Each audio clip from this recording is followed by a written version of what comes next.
How do you pass up the opportunity to spit blood in Joan Baez's face?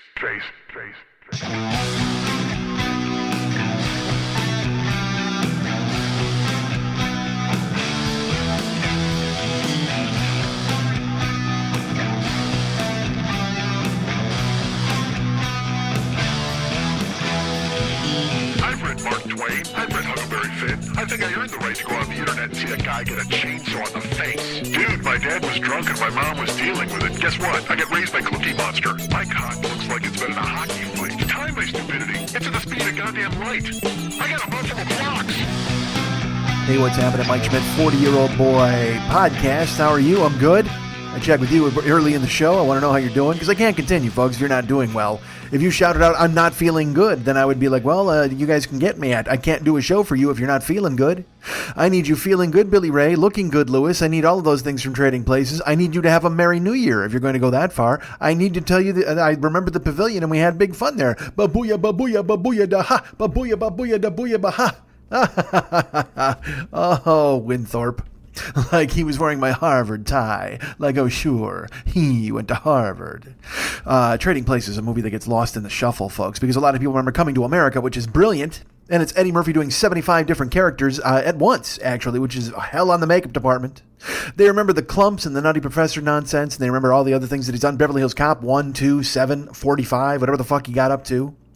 They remember all of this business that he took care of, but everybody forgets Trading Places. I don't know, not everybody forgets Trading Places. Some people forget Trading Places, but I'm here to make sure you never forget. What if that was the only reason I existed? I'm here to make sure you never forget Trading Places. If you ever think, if you're walking in a grocery store and boom, I appear on your shoulder, I'm like, haha, guess what? These are bacon and eggs. And this is bacon as you would find in a bacon, lettuce, and tomato sandwich. And then you got to do a direct pan over to the frozen food section, and I disappear because I've done my job. I've let you know what the fuck I was there to do. I reminded you of Trading Places because you knew it was up. And then I tell you a story about how the fact that I'm a karate man and a karate man brews on the inside, but you wouldn't know that because you're a big Barry White looking motherfucker. So I got it on my face, all right? God damn it. You know what? Turn the show off. Go watch Trading Places. This week, we'll call it a rain out. I won't blame you if you put me on a shelf and you go watch Trading Places because it's goddamn phenomenal. You know, maybe we should start doing that. Maybe that'll be a fun thing to do on YouTube. Maybe we stream movies and watch them together like Mike Schmidt's Movie Club, right? And we're all pals and we run Trading Places. And then, I talk and you guys type in the chat room? That seems aggressively bad, right? Doesn't that seem awful? Shouldn't you have a better voice than that? What if we could Skype ourselves in, man? Oh, let's do that. Let's have a crazy Skyping drum circle as we watch movies together.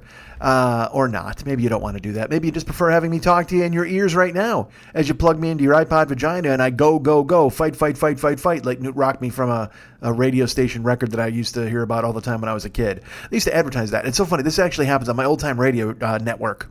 I listen to satellite old radio classics, whatever the fuck it is, on satellite radio. Channel 148 on your Sirius XM dial, also on your app.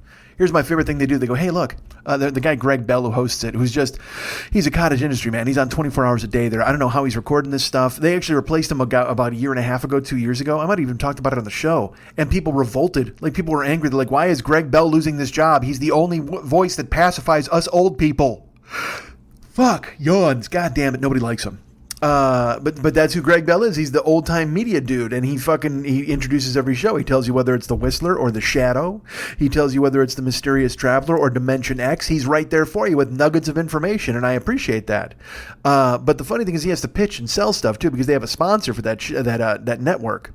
You know, they don't just look. They're not just playing old people shows out of the kindness of their heart. They have to try to make a dollar and a dime off the goddamn business. So he'll give you a speech, and he's like, hey, did you like that episode of This Is Your FBI? Well, now you can buy a 10 CD set of This Is Your FBI from our website. And they're like, it was normally $38, but if you order now, it's only $21.99 and with free shipping. And I picture old people being bamboozled. Like this is the worst part.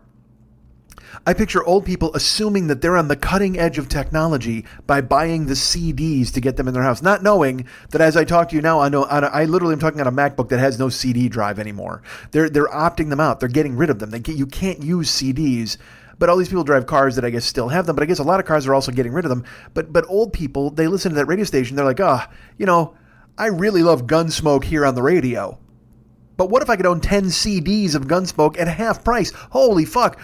Martha, get the checkbook. That's exactly what they say. Martha, get the checkbook. I don't know why Batman and Superman's mom is running the show. Could be the dad, could be the mom. Who knows? I almost said dad.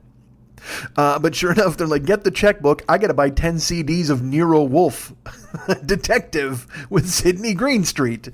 Oh, isn't that the best? And can you just imagine those people waiting by the door every goddamn day for the mailman to bring them 10 CDs, and then they open it up, and you've got, you know what you got there? You got a box full of skeet shooting targets. That's what you've got if you buy 10 CDs. Jesus Christ. You're not in the Columbia Record Club anymore. Quit buying these old shows. And I hate, I just want to tell these old people, I want to reach out to them myself with a hand.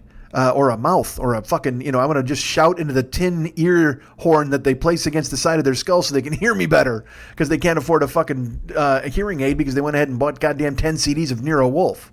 I just want to tell them, look, if you go to YouTube and you put in the name Nero Wolfe, you'll get all of these shows. You can listen to them for free on YouTube. But then the problem is you got to have the conversation with them where they go, what's YouTube? And you're like, oh, good Christ, really? I got to tell you this? I got to explain this nonsense to you? Because you could Google, the thing is they could Google Nero Wolfe, they could Google whatever the fuck. And I mean, it's not even just on YouTube. It's on a million. It's podcasts. There's fucking old time radio podcasts. There's this one I listen to. It's it's a Dragnet podcast. I think I've talked about it on here. Dude, the guy who hosts it, his name, I'm going to try to do his voice. I'm Adam Graham. We're here for Dragnet. This is the Big Tooth. He's not old. It's not like an old guy. He sounds like Harry Knowles looks. Do you know who Harry Knowles is? Harry Knowles is the guy from fucking Ain't It Cool News. Harry Knowles is a monster. If you ever go to Ain't It Cool News, Harry Knowles was the guy who ran the site, and he was a big deal for a while back in the early days of the internet before everything else evolved. Guys like Drudge and Harry Knowles, those were kind of household names among people who use the internet. But now Drudge is obsolete. Harry Knowles still has Ain't It Cool News. However, Harry Knowles has stepped away from Ain't It Cool News. You want to know why? Because he got a handsy with like 75 women, and they all fucking came forward and described it. And the worst part of it is, if you saw Harry Knowles and you thought about him getting handsy with a chick, you'd be like, holy fuck, you monstrous goofball. I can't even... He's as if a dumpster came to life and had red hair. Like, as if a dumpster wasn't bad enough. He's a fat, sweaty monster. And he has... You know what he did? He has red hair on top... And then he went around with the fucking chin strap. He goes red chin strap.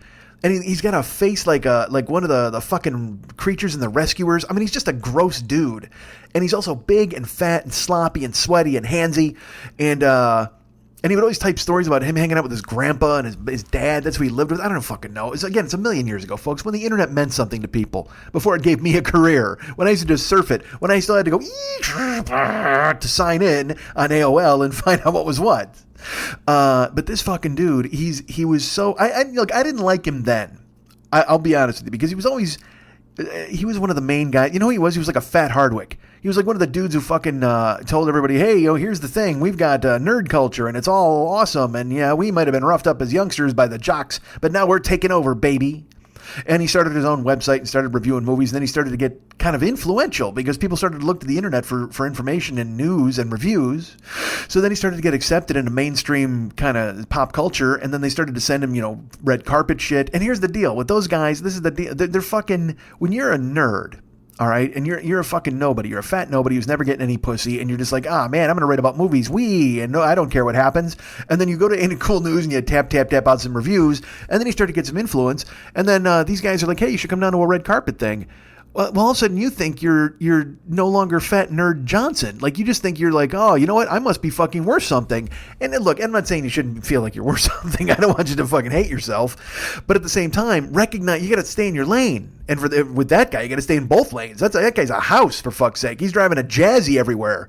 He's just a big, fat, chin-strapped, Jazzy driving motherfucker. But yet, sure enough, it comes out that he's handsy with dames, like he's grabbing their legs and shit. Like, that's the thing. He's not even like, because he has no game. He's a fat nobody who's writing about goddamn movies on the internet until he became a fat somebody. I get it. Yes, please don't yell at me. But then It turns out, like I said, he's like pinning women against the wall and like tongue kissing them against their will, and running his hands up and down their hips. You know what I mean? Like that kind of thing. He's not even a good sexual assaulter.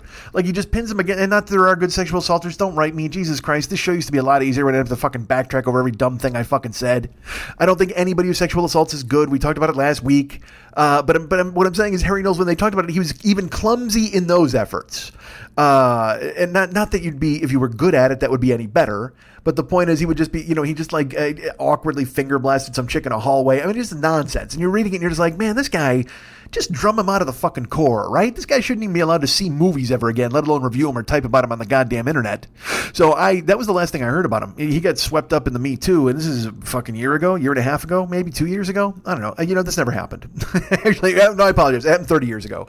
Actually, it was 20 years ago today that this happened. No, I don't know what the fuck happened, but it was a while ago. And so I don't know. He might even be back. Because, that's how the fucking thing works. Is somebody gets pinched for a year, and they sit it out on the sidelines, and then coach is like, all right, go grab your sexual assault helmet and head back into your fucking chosen gig. And they kind of tiptoe into the huddle, and everybody's calling a play, and you look around, it's like, there's pop culture, it's a huddle, all right? And everybody's huddled in. And you're down a man because some guy finger blasted a chick at a fucking popcorn stand, and you're like, all right, well, that's fine, we lose Knowles. So a year later, coach sends Knowles back in because he thinks everybody's forgot about what happened. So the guys in the huddle are like, all right, we're going to call this play. And Knowles comes in, he's like, hey, guys. And they're like, Knowles, the fuck are you doing here? He's like, well, it's been a year. And they're like, oh, okay, we'll huddle up. Because that's how men are. They just fucking, they think there's some statute of limitations on their fucking ugliness and it's going to go away. But it's not. It's really not. But that's the thing is, these guys Louis C.K.'s on the sideline. He's waiting a year. He's just champing at the bit. And then finally the coach is like, all right, head back in there. Go to a set at the Cellar. And he grabs his leather helmet and he shows up on stage and he ignores the fact that he had molested women or not, he molested himself in front of women or look, there's all sorts of charges and whatever the fuck you want to say.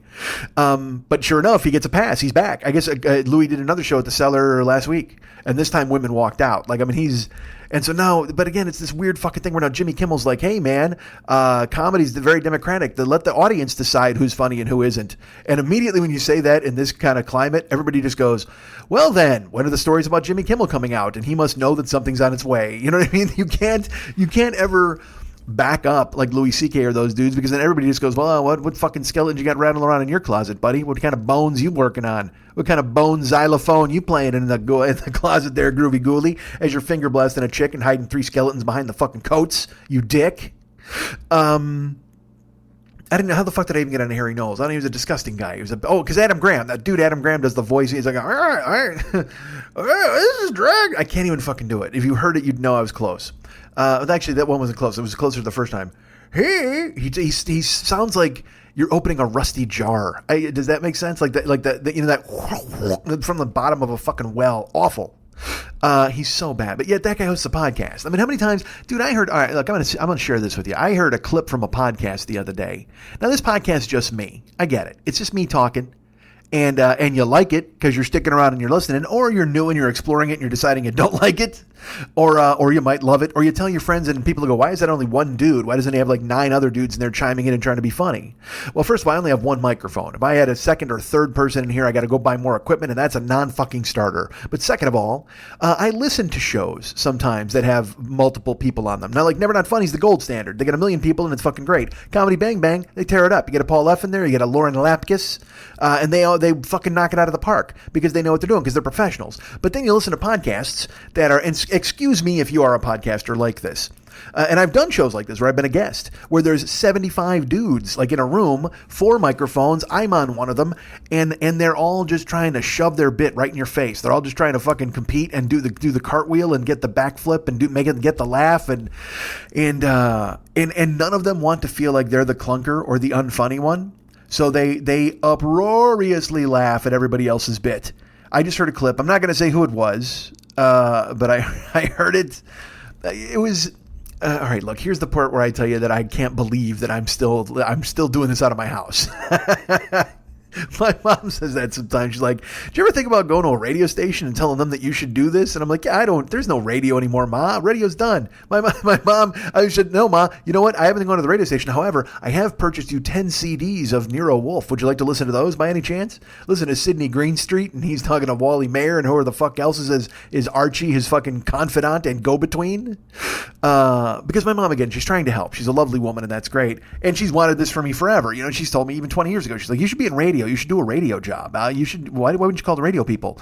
Because I have friends in radio, and I know what they make. And granted, look, I would rather be paid to be doing radio than be driving people around, but it's a bit of a competitive market here in town, and also for Sirius. But I think I've told you, I've heard. Did I talk about Craig Shoemaker on here? If I did, I apologize because I'm going to do it again. Craig Shoemaker, really nice guy. I've opened for him a couple of times a million years ago. Then it turned out he hosted the My Generation game show that I was a part of. He was the Love Master. I had to talk about this on the air. I must have. Either way, he filled in on a sports talk show and he was terrible. I mean, it was just so bad. He didn't know what buttons to push and he kept saying it out loud. I mean, look, I tell you guys, all the blue lines aren't making it, but it's a podcast. We're just doing it here. If I was in a professional studio, it'd be totally different. That's a lie. But still, at the same time, I'm going to try to use that lie and try to get over on you guys. But Shoemaker was doing the show, and he's just a stiff. And so the thing I really wanted to tell you about was I was listening to a podcast, a guy I follow on Twitter. He's a comedian or a writer on a show. I don't know what he is, but he's funny. And so I followed him, and he put up a clip of something, and he's like, oh, man, this story always comes up, and everybody always writes me about it, so it's time to retweet it so I can get whatever the fuck. He basically wanted to go, hey, listen to this clip of me. But he did it in that aw shucks way of like, oh man, you know, so many people are requesting this clip, and I hesitate to do it because my social media blows up whenever I put it out there. However, just because people keep asking me, I guess I got to put it out there. It's kind of relevant, whatever the fuck. It's just a trick. And whenever, oops, a hiccup. Weird, that was a weird hiccup. Whenever you hear anybody do something like that, Jesus Christ, this fucking show, hiccups and yawns and fucking nonsense. Just stop talking. Just quit. Just breathe. Just lay down. Oh no, I actually do have the hiccups. Am I going to have to stop? I hope not. I will do my best to fight them off while we're talking. I do not want to stop down because I got fucking hiccups. I can't. See, here's the thing. I talk about people who are professional and non-professional, and I won't stop the show with fucking hiccups. I'll tell you, you hear some shows, they're incredibly professional, and then you hear this guy, and he's got the dry heaves the entire show, and he won't fucking back down. He doesn't throttle down. He doesn't turn the microphone off once. He doesn't have a dump button or anything. You just hear him yakking up his fucking past. It's fucking terrible. Hey, what was that you had for dinner? Well, you want to hear it? Here it comes. All right, so this guy puts this clip on, and like I said, when anybody does that, it's bullshit. When anybody's like, oh, you know what?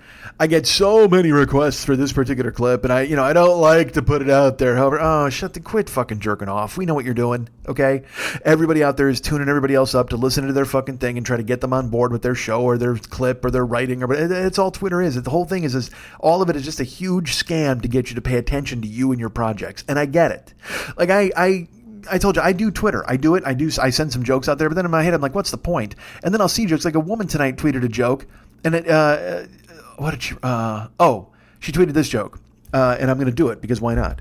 And she just wrote, me, parentheses, smashes champagne bottle on boat stern. And then in quotation marks said, I have to get a new bottle opener. And I'm sure she doesn't want to live by that joke forever. It's not because I follow her for a reason. She's really funny and she's a pretty good writer. Pretty good. Fuck that. She's a great writer. But I'm sure she doesn't want to live or die in that joke that she tweeted at fucking 2 a.m. or whatever the fuck it was on the East Coast. But when I saw it, it filled me with ennui. It filled me with that's just such a voice in the void. Like, is that worth typing and hitting send? Was that worth hitting send on? I mean, I guess, when I would write stuff and pitch it for television shows, you'd be like, I don't know if this fucking holds up. I don't know if this makes sense, but it's what I got. I'm going to go ahead and try to write it into the ground. Let's see. But Twitter's voluntary. I mean, nobody's getting paid to do it. So if you commit to something like that, it's just kind of, I don't know. It made me sad, if anything, because it made me go, this poor woman, maybe she has a job writing somewhere, but she should have a job writing somewhere. She's really funny, but then she tweets that out almost as like she felt like she had to. Like there's another woman I follow too, who she's funny. She writes really funny bits, and then the other day she tweeted about the fact that she's got like $4 in the bank and she's ready to go under and she doesn't know what to do and her dad is sick and all these different things, and I'm just like, wow, you were funny a second ago. And I get that with this fucking show. You know how I am. I tell you a fucking story where something's bad or good or whatever the fuck, but it just seems like because this is a platform. This is a story platform or a show platform, and you guys know me. But if you just start lobbing that kind of grenade into the middle of fucking Twitter, you're just I don't know what you're looking for. I don't know what you're asking about. I don't know what you're trying to have happen. I just saw a fucking thing today that freaked me out. I followed Dave Attell. And Dave Attell, so I went and looked at his feed because I didn't even know Attell was on Twitter. I'm like, oh, I found his name. So I followed him and I went on his feed and he retweeted that there was an Indiegogo campaign to release a special for Ralphie May, a posthumous comedy special. And look, there's a lot of Ralphie May fans out there. I'm sure they love him and they all want to see what it, and it was like the billing on it was cultivated from some of the last shows of Ralphie's life. Which sounds grim and probably not a way you want to tell people to get on board. But is anybody out there just going, oh, I have to see the final performance of Ralphie May. Holy fuck. I got to see that guy bursting out of his wrap fucking clothing and sweating like a fucking hog on stage so I can just know that he died 8 hours later. Wouldn't that be great? That's like saying, man, I wish I could see Elvis's last performance when he was awful. And just knowing the fact that he died in the toilet an hour later, that makes this show that much better. Or that much more sad. Who knows? I don't know what people are looking for. There are a lot of ghouls out there, folks. A lot of ghouls are scooping this stuff up. Anyway, the point is, stop saying that. The point is, the deal is, I got to stop doing that. So Attell tweets this link for the Indiegogo thing. And I'm like, all right, well, I'll see what that's all about. So I click on it. And it's being run by his wife, Lana, who, lovely woman. I have never met her, but I understand she's a good person. And she's trying to put together a special for Ralphie. She wants to get together a comedy special and she wants to do it using all of the existing footage of his last shows. And she wants to put it together. And good for her. Again, you want to have a tribute to your husband. There are plenty of fans out there. They all loved him. The guy would sell out theaters. He was a huge name. He was on TV. I'm not running him down. Was he for me? Maybe not. But I heard he was a good person who was really excellent to all of the people who worked with him, and he was universally loved by comedians. I've never heard a bad word about him. All right, I'm not going to get into it. He's dead. But the point is, the deal is, shut the fuck up. All right, so she wants to put together a comedy special, right? So using existing footage. Now, so I go to the page for Indiegogo. Do you know what they're asking on the Indiegogo page to put together the Ralphie May comedy special, the posthumous Ralphie May comedy special, so people can get a final glimpse of their hero as he was on the road in the final days before he wound up unfortunately passing away? His wife has decided that a nice number she would need to put together a comedy special for Ralphie is $75,000. Look, I'm barely in this business. Okay, I got a fingernail just on the edge of the cliff before I tumble into the fucking void of nothingness. But I have a fingernail still perched on the cliff of show business. And I can tell you, the only reason you need $75,000 to produce Ralphie's posthumous comedy special is if you're paying some doctors to reanimate him and have him perform one final fucking time. Because, man, if you already have the fucking footage, you know what you need? You need iMovie. That's all you need to make Ralphie's last comedy special. Take it from me, a guy with a Patreon page. Take it from me, a guy who has, does whatever the fuck. I've got Gio doing cool stuff for me and Max doing cool stuff for me. If either of them came to me and they said, we need $75,000 to build your YouTube channel, that would probably be our last conversation. And not because I would get rid of them, just because I would laugh so hard I would burst a brain vessel and I would die. It would be our final conversation because I would actually perish at the thought of giving anybody $75,000 for anything at this point in my life. But I couldn't. And she'd already raised like $20,000. Okay, and I tried to piece it out. I really tried to think about it in my head. I'm like, all right, $75,000. That's. You're not even paying the talent. I don't know what you're doing. You're editing together existing footage. I mean, there's dudes who on Craigslist who would do that for $50. I don't know what 75. Look, she raised $20,000. God love her. I don't know what that's going for. But good. She's going to use that. And I don't know if the auction was closed or if it was still going on. I didn't give any money. I should have. I'm curious just to see. Like, I want to see what they can make for $75,000. What kind of, are you releasing it at Cannes? Like, what the fuck are you doing for $75,000 for a Ralphie May stand-up special? I know what people make to do stand-up specials. All right, like how much they're paid to do a half-hour special or an hour special, and it's not close. And then you factor in the fucking production costs. See, you may come close to that. All right, as far as I know. But dudes, in this town, there's so many people out there, so much talent, so many people out there willing to do gigs on the side hustle. You could get an editor, you could get a music guy, you could get a title person, you could get all that. Someone who could put it together. You could probably get away with. I'll bet you could pay $5,000. $5,000. That's my guess. And that, to me, that seems high. But I'll bet for $5,000 you could take it. Because again, the key to this is existing footage. You don't have to book a theater. You don't have to get audiences in there. You have to sell tickets. You don't have to do a fucking thing. All you've got to do is take your movies that you have of your ex-husband, your passed away dead husband, and you've got to edit them into one cohesive jumble, and that's it. And there you go. You're done. And if you want to call it something, call it, Goodbye Ralphie, or Ralphie shuffled off this mortal coil, or what I mean, or I don't know what you want to call it. Ralphie, may or may not. I don't know what you want to call it. But you know what? Right now, I deserve some of that Indiegogo money because I just gave you 3 possible titles, one of which was really bad. I'm not going to lie to you. But $75,000 fucking dollars. Are you fucking kidding me? You give me $75,000, I'll put myself through school and learn the shit I need to do overnight. Like, I'll go to the University of Phoenix, I'll get a degree, whatever the fuck you need, and I'll have Ralphie's special done in a month. Not even 2 weeks. I'll learn that shit. I'll put it in. I mean, I got a guy who listens to the show. He took me out to teach me Avid, like editing. Fuck, man. Josh, I don't know, Sarlata. He was super cool. We went and had a fucking meal and he showed me how to use Avid and stuff. I wanted to be a fucking a segment producer.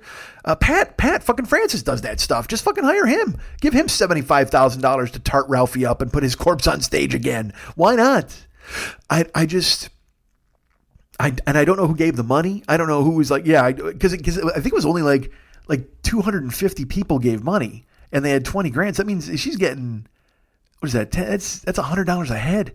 So you're already in for $100 and then there's tiers, she's giving rewards and shit like that. And I mean, that's fine. But I mean, the only reward is Ralphie based. I mean, the man's dead. What more could you provide? Like, hey, we'll give you, here's one of his gigantic pairs of jeans for 3 of you to fit in and take a photo op. I mean, I don't know what the logic is. And again, I didn't know him. I'm sure he's wonderful. I've heard nothing but good things about the guy. But, $75,000 seems like a cash grab to me. I'm not going to lie to you. And I just blanched at it. I was like, Jesus fucking Christ, $75,000 to edit existing footage. It makes no sense. It makes none. Unless, like I said, you were going to create somehow a machine that reanimates Ralphie for one final performance, or perhaps you make a Ralphie hologram to play at Coachella. With the Tupac hologram and the fucking Prince hologram I've heard that they're thinking of doing that they better never fucking do. I'll start an Indiegogo to fund me to buy weapons to prevent the fucking Prince hologram from ever happening. Here's the thing. I'll start an Indiegogo campaign so I can destroy hologram technology for the future. Just give me money and I will do whatever I can to become a cyborg who just fucking, like the guy in Shocker, goes, "You got it, baby," and goes into the fucking electrical outlet and he just swims through and he kills fucking holograms forever. God damn it. No fucking way. Can't have it. If you do a Prince hologram, I mean, I know his estate is full of people who want Prince money that never got Prince money. They're already opening his vault. They put out this fucking piano album that I haven't heard yet. I don't know if it's out yet or if it's available. I don't know. I keep getting an ad for it on my fucking Instagram, but I just don't, man. Just let it rest. There's part of me that's like, yeah, I wouldn't mind hearing unreleased music from that time period or even from later. Any music he would have would be genius, but at the same time, there's a reason he didn't release this stuff. There's a reason he kept it in the fucking vault. Because maybe it's a 37-minute jam of him and Maceo Parker doing Erotic City. And he's like, maybe the world's not ready for this just yet. And I know the estate is like, no, it totally is if we can put a price tag on it. I mean, I saw Let's Go Crazy in a commercial. I think it was for a bank. Holy fuck, are you kidding me? Why would you do that? Why would you do that to the man? He's been gone a year and you're like, all right, it's time to fucking let a bank go ahead and wring out some fucking money out of this guy and we'll get a nice check. on the fucking side.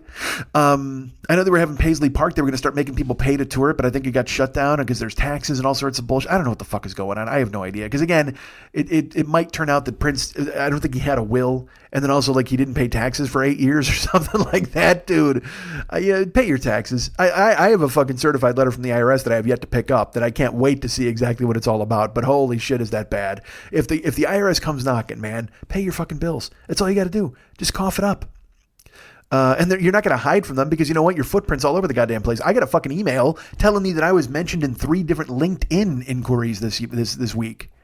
I mean, that's got to be just spam, right? Because I haven't put a LinkedIn. What the fuck would I put on LinkedIn? You know, hi, I'm a goof. Hire me. I mean, it doesn't make any sense. I've never been on LinkedIn. I didn't have any fucking anything to link with anybody in about. I don't know if my industry uses LinkedIn. Maybe I'm missing out on jobs. Maybe I should be on there and telling everybody, hey, guess what? I can do this. I mean, maybe there are 3 people out there who are just like, oh man, we got to find a Mike Schmidt. And just looked me up. Or it's just, is it also like Facebook? I don't know. I'm not on LinkedIn. It just seemed like one of those terrible ideas early on, like MoviePass has turned out to be. Fucking MoviePass, man. I finally joined it. I never used it. I never used it once in 6 months. And then finally I bailed on those motherfuckers. When I was in Cincinnati, I tried to cancel. There was no spot on the fucking website. And then finally I found the place on my app to go ahead and cancel. But now it turns out that they're reanimating old fucking, look at them. They're that's the theme of the show, reanimation. They're bringing back from the dead old accounts and just charging you again. Just telling you, yeah, we got a new plan. We're going to charge you now. Unless you opt out. Dude, I opt out when I fucking canceled 2 months ago. Don't you dare fucking drop me back in. I hit a button that said cancel. Don't make me keep canceling on you motherfuckers.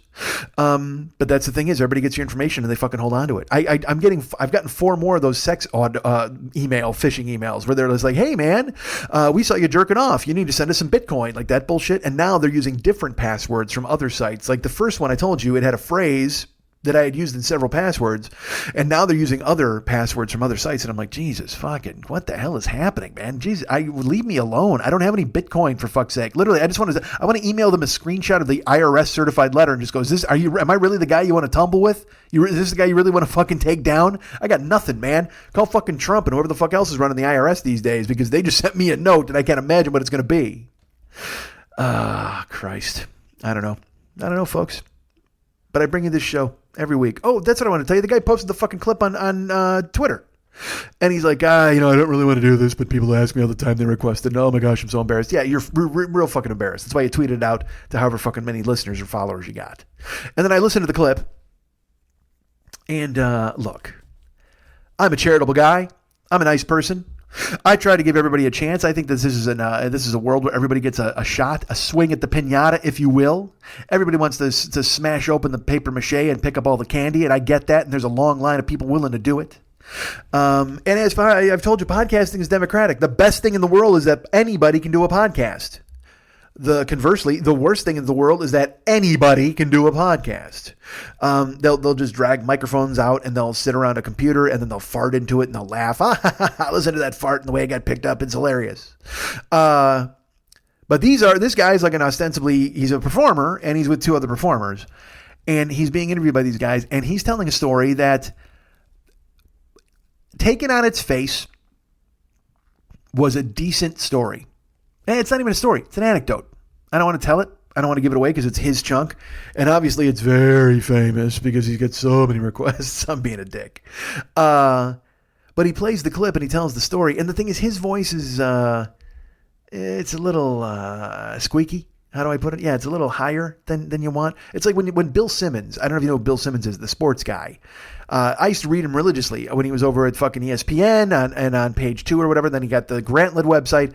And then he started to do podcasts and TV shows, and I heard him talk, and I went, oh no, you're bad. Oh, no, please write. Continue to write. You're a finger man, not a mouth man. Don't fucking step up and do anything like that because you are clearly a finger man, not a mouth man. Holy Jesus, that's awful. I mean, his voice was just fucking grim. He's you know what he sounds like? He sounds like a creature you happen upon in the woods who might grant you wishes if you catch it. That's what Bill Simmons sounds like. He's got this really high. I was like, yeah, it's kind of like Like Paul Schaefer, but not as macho. Does that make sense? Hi, I'm making a lot of friends in the industry this week. So that's what Simmons sounds like. It's all, but it doesn't matter. He's built a media empire. He had an HBO show that got fucking whacked, but he's got a podcast that's gigantic, and I'd love to do it. I'm sure I've got a very big chance of doing it after this fucking show as I fucking take his voice out. But also he's a guy I stopped reading. Like I still follow him on Twitter, but I stopped reading his columns because it's weird. He never moved past who he was because that's his brand. He's the sports guy and that's what he does. He's got legions of people who follow him. But I'm always stunned, like when you think about guys that are frozen in amber like that, and they just keep getting older. Like if a guy's 48 or 70 and he's still doing the same shit he did when he was 30, that's rough. And then, like, I should fucking talk. I've been doing this show 11 fucking years. It's the same goddamn show. Although I'm better as a person, but you don't fucking care. You don't need me to make excuses for myself. Anyway, the point is, at least no matter, even if my show's boring, you can listen to it and not go, I hate that guy's voice, because I got a voice. Oh, do I got pipes, folks? Hear him? Me, me, me, me, me, me, me, me, me, me, me, me, la, la, la, la, la, la, la. That's my voice. I had an Uber chick tell me that I had a hot voice this week. Like, she got into the car with her friend, and I drove them just across Hollywood. They were leaving a bar on La Cienega, and I was taking them.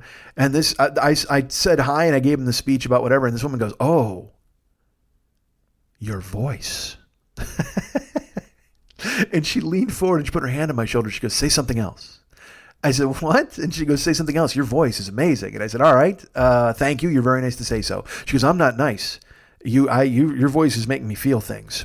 And her friend is like, "What are you saying to this guy?" And they had a couple of beers or whatever the fuck. But the whole trip, she kept asking me questions just to hear me talk. She goes, "You don't even need, like, you can't even do radio." I said, "Well, I do have I've done a podcast."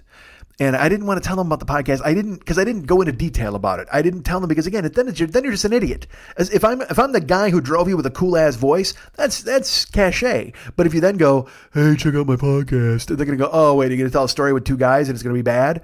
And then you got to explain it's just me talking. And they're like, "Oh my God, it's just you talking?" Well, it's a mess. But I do tell some people. But I knew this woman had some drinks. She didn't fucking care. So I kind of mentioned it in passing, and she didn't even really notice. And she goes, "Well, what do you do?" And I said, I'm a comedian and a writer." And she goes, "Yeah, I don't see comedy for you." I said, "Okay." I said, "I've been doing comedy like 27 years. She goes, "Yeah, I don't know." She goes, "You need something that makes this voice happen." She goes, you need to just be reading everything. Like, you should do a show where you just talk." And I'm just like, "Oh, that's a pretty good idea." She goes, "Yeah, because your voice," she goes, I'm feeling it like inside me." And her friend is like, "Oh my God, what is wrong with you?" And I'm like, "All right, great." And she'd lean over with her hand on my shoulder. She'd go, "No, I'm serious. I'm serious." And I go, "Well, you're very nice to say so." She goes, "Really? I'm not nice." By the way, that happens a lot. People will say something to me and I go, "You're very nice." And I go, I have no idea. I'm not nice. I'm saying this because it's real," which is nice of people to do, I suppose, but they're also cutting their own balls off. But she goes, "Look, I'm not nice." And her friend goes, "No, she's a bitch." And I go, "All right, great. That's fine." She goes, "Well, I wouldn't tell you this if it wasn't true. But yeah, your voice is just, it's making me feel things." So then they started to talk to one another in the back seat, and I listened, and I got them to their destination. And she goes, "What was your name again?" I said, "Mike." And she's like, "Oh, Mike. Well, I'm not kidding about your voice, and I'm hoping that I can hear it somewhere else." I go, "Well, you probably can." And she goes, "Well, I'm just telling you, you shouldn't do comedy. You should do other things." And she squeezed my shoulder and got out. And then, she looked at me. It was funny because I said, "I'll wait till you guys get inside," because it was late. And I try to do that for ladies all the time. It's just a nice thing to do. And so I'm sitting in the car, and as they're walking, her friend is on her phone, and she's just looking at me. Like, they're walking toward the door, but she's looking in the window, and I'm looking at her, and I'm like, she was going back to London in a week. And she had an accent and everything. She had an accent that poured like the darkest brown ale, as Alcatraz would say. So I've got a pleasant voice. I know that. If nothing else, if you don't like the content, if you don't like what I've got to say, if you don't like the tangents I go on, that's totally fine, and I get it. However, you can never go, "Well, that guy's voice is just fucking like nails on a goddamn supermodel," or whatever the fuck. I don't know why I said that. I could have said Shock Ward, but I tried to go something different, and supermodels what popped out of my mouth. You never want to hear nails on a supermodel. Holy fuck, is that awful. Now you're in Spanish Inquisition territory. They throw some hot chick on the rack and they nail her to it. Fuck that. Nobody wants to see a fucking Instagram model. I'm gonna go on the record right now. I'm going to tell you this. Nobody wants to see a supermodel getting nailed with nails. Because I said nails. If you want to see him get nailed, that's one thing. But I said nails on a supermodel. Like, nobody wants to see Iman get nailed to a cross. Absolutely not. There's nobody out there. That's not a fetish for anybody. Nobody out there is like, "Oh, man, I would totally love to see Claudia Schiffer get nails driven into her shoulders." No, nobody wants that. That's terrible. That's pain and it's awful. And now you're like at 8mm territory at that point. Oh, machine. By the way, Claudia Schiffer and Iman were the names I came up with for supermodels. That's how old I am. Hi, how you doing? Is Claudia Schiffer even alive still? I don't know if she was. She used to rule the fucking world. Remember that? Claudia Schiffer was goddamn everywhere. Her and Cindy Crawford, they were just running everything, the whole fucking show. And I guess I could pull, like, Kate Upton now is like she's a famous model, right? You know, she was. She's all pregnant now. I mean, well, it doesn't mean she's not a model anymore, but she's pregnant, so I don't know if she's out doing any photo shoots, but Justin Verlander knocked her up, and so she's that. She's going to be a mom. That's all I meant. I didn't mean a bad thing. But I mean, I couldn't even name like other real supermodels. I know Paulina Porizkova. God damn, I'm a creature of my time. Cheryl Tiegs, all those people. I know that. Christy Brinkley, Kathy Ireland. What if I just named all the models I could fucking name? That'd be great. Naomi Campbell. All right. So this guy puts this clip on the air and his voice is squeaky as fuck. It sounds like a dog chewing on a duck, like a squeaky duck, not a real duck. I can't imagine what that would sound like. Boy, I'll tell you what, if your voice sounds like a dog chewing on a live duck, you've got bigger problems than your podcast sucking. I'll tell you that right now.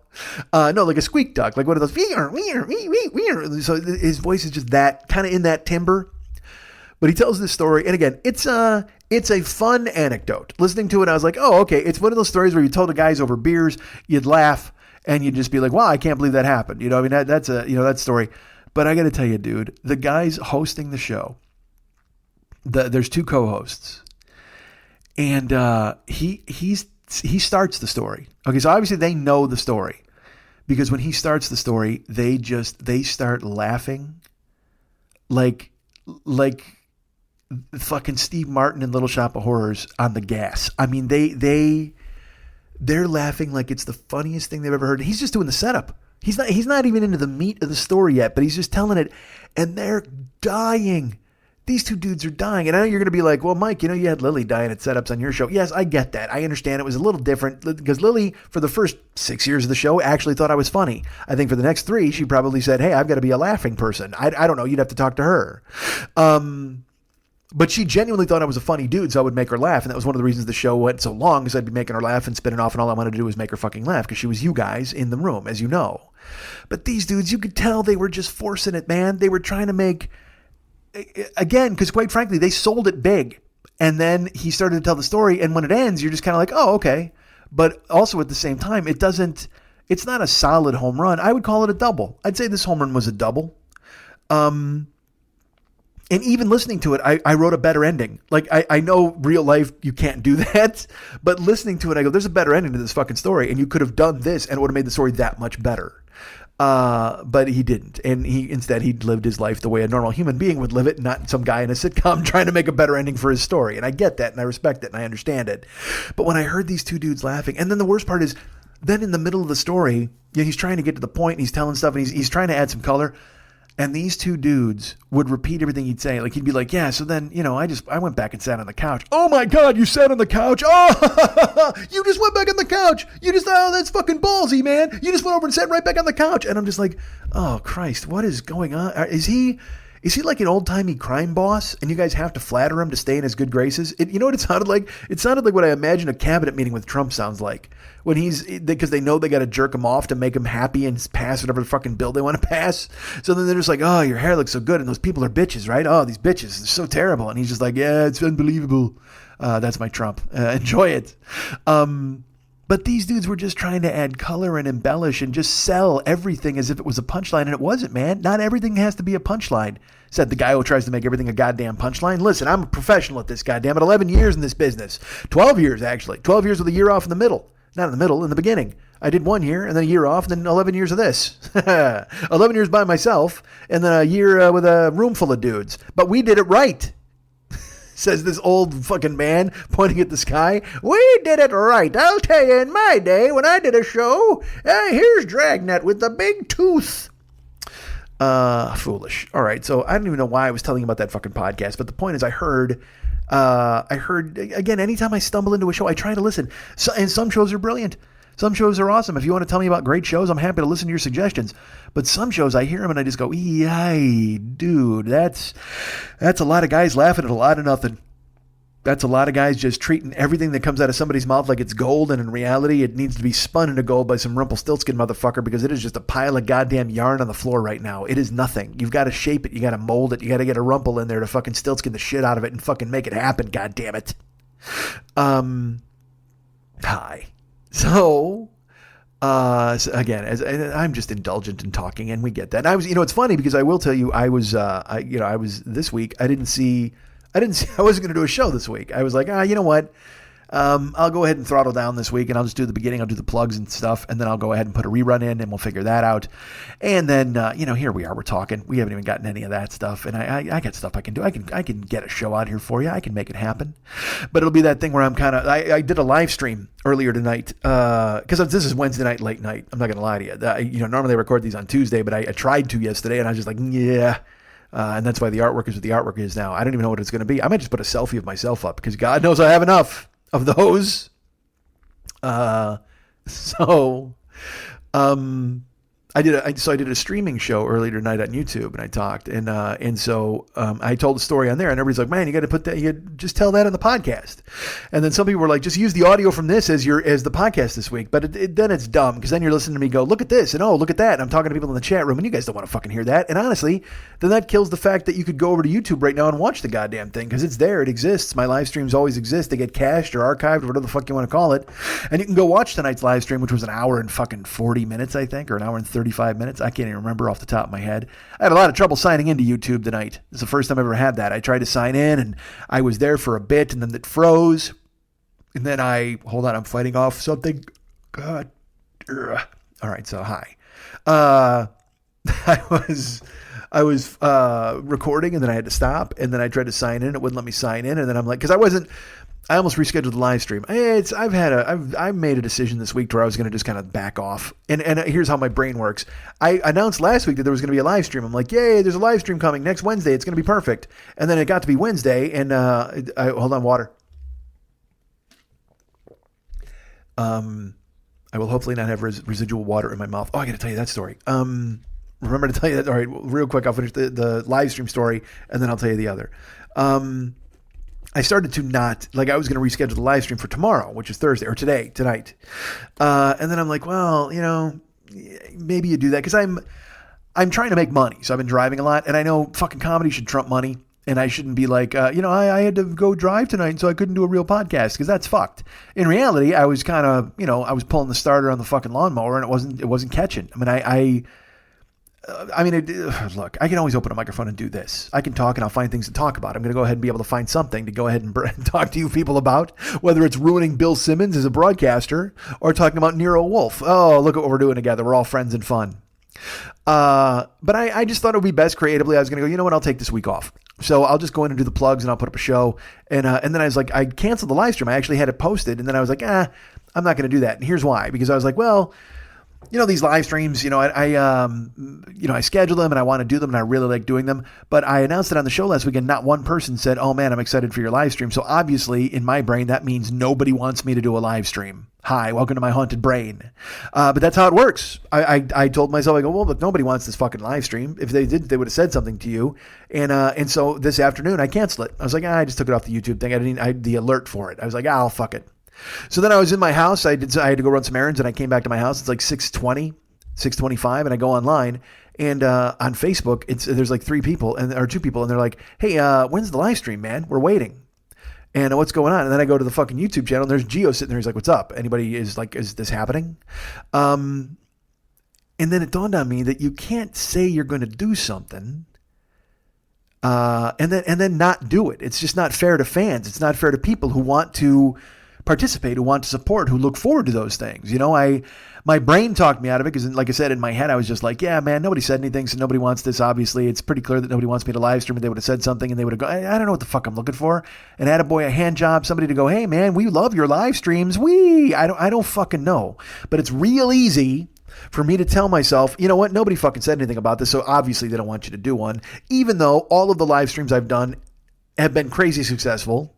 People have tuned in, they've engaged, they've talked, I've talked, and one of them was fucking 2 hours long. It's just, they're fun, and they're fun as hell to do. So I could go in my brain. I'm just like, well, what if I show up and there's nobody there? Well, it's obvious nobody wants to do one. So what am I going to go live and talk to fucking nobody? That's a whiff. Even though right now, honestly, that's exactly what I'm doing. I'm on and I'm talking to nobody. You'll get this later. You'll certainly get this prepackaged for you later in a tidy podcast box with a big pink bow on the fucking top. But right now, there's nobody here in the fucking room. So I'm talking to nobody, man. I'm talking into space, the final frontier. Boom, boom, boom, boom, boom. The trouble with dribbles. I don't know much about Star Trek. I know that. I know Spock. I know green chicks who get fucked. I know Shatner. I know rock creatures. And I know Khan. And I know Khan. That's all I know. And I know Chris Pine and Gay Spock. Now there's Gay Spock. So all of that, there's all my Star Trek knowledge. I don't know why I ran that down for you. You know what? It served its purpose. It got me off. I don't know what the fuck I was talking about. Holy shit. I was talking about live streams and not letting people, whatever the fuck. It was that you have to do what you say. All right. If you promise something, you got to deliver on it.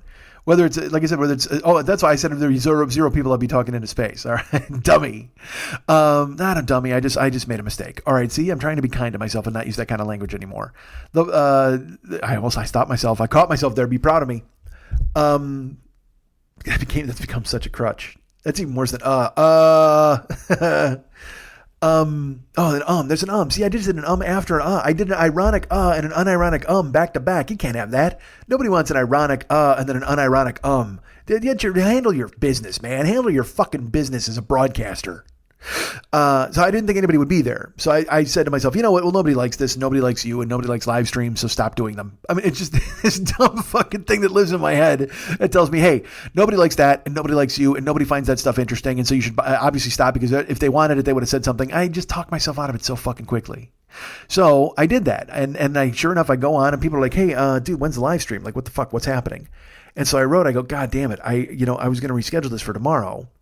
And then there's a listener who's incredibly nice and very generous and fun. A couple. It's Jill and her husband, Sal. And they've been to every live stream. And Jill is very nice. And so she was one of the people, her and Matthew Henshaw, who's a good friend of the show. And they were both like, we were waiting, whenever it's going to happen. And I was like, I'm probably going to have to do this tonight, ain't I? And then Jill put up like a sad face emoji, and a big one, not even like a small one. She put up a big one. And I was like, fuck. I go, all right, we'll do it at 6:45. She goes, you don't have to do it. That's okay. I go, no, I said, I want to go at 6:45. She's like, yay. So then I went doing the live stream and guess what? A bunch of people show up and everybody's cool and they listen and I tell stories and I talk again, it's that same thing where it's kind of in the moment. If you've never been to one of the live streams, I'm dealing with the chat room people and I'm talking. It's a lot like this, but there's people participating. It's what I hope the Twitch channel will be going forward, especially when I get that set up and I start playing games and whatever the fuck. And I might even do, like live podcasts, where I guess what the live stream is really a live podcast. It's just a matter of, you'll be able to watch me talk and do this kind of stuff. But people, it's funny in the chat room, people are like, it's fun to see you talk and see, whatever. People have been very nice. People are very generous with their words, and I appreciate that very much. And they would say to you, I'm not nice, I'm a monster, but you're good at what you do.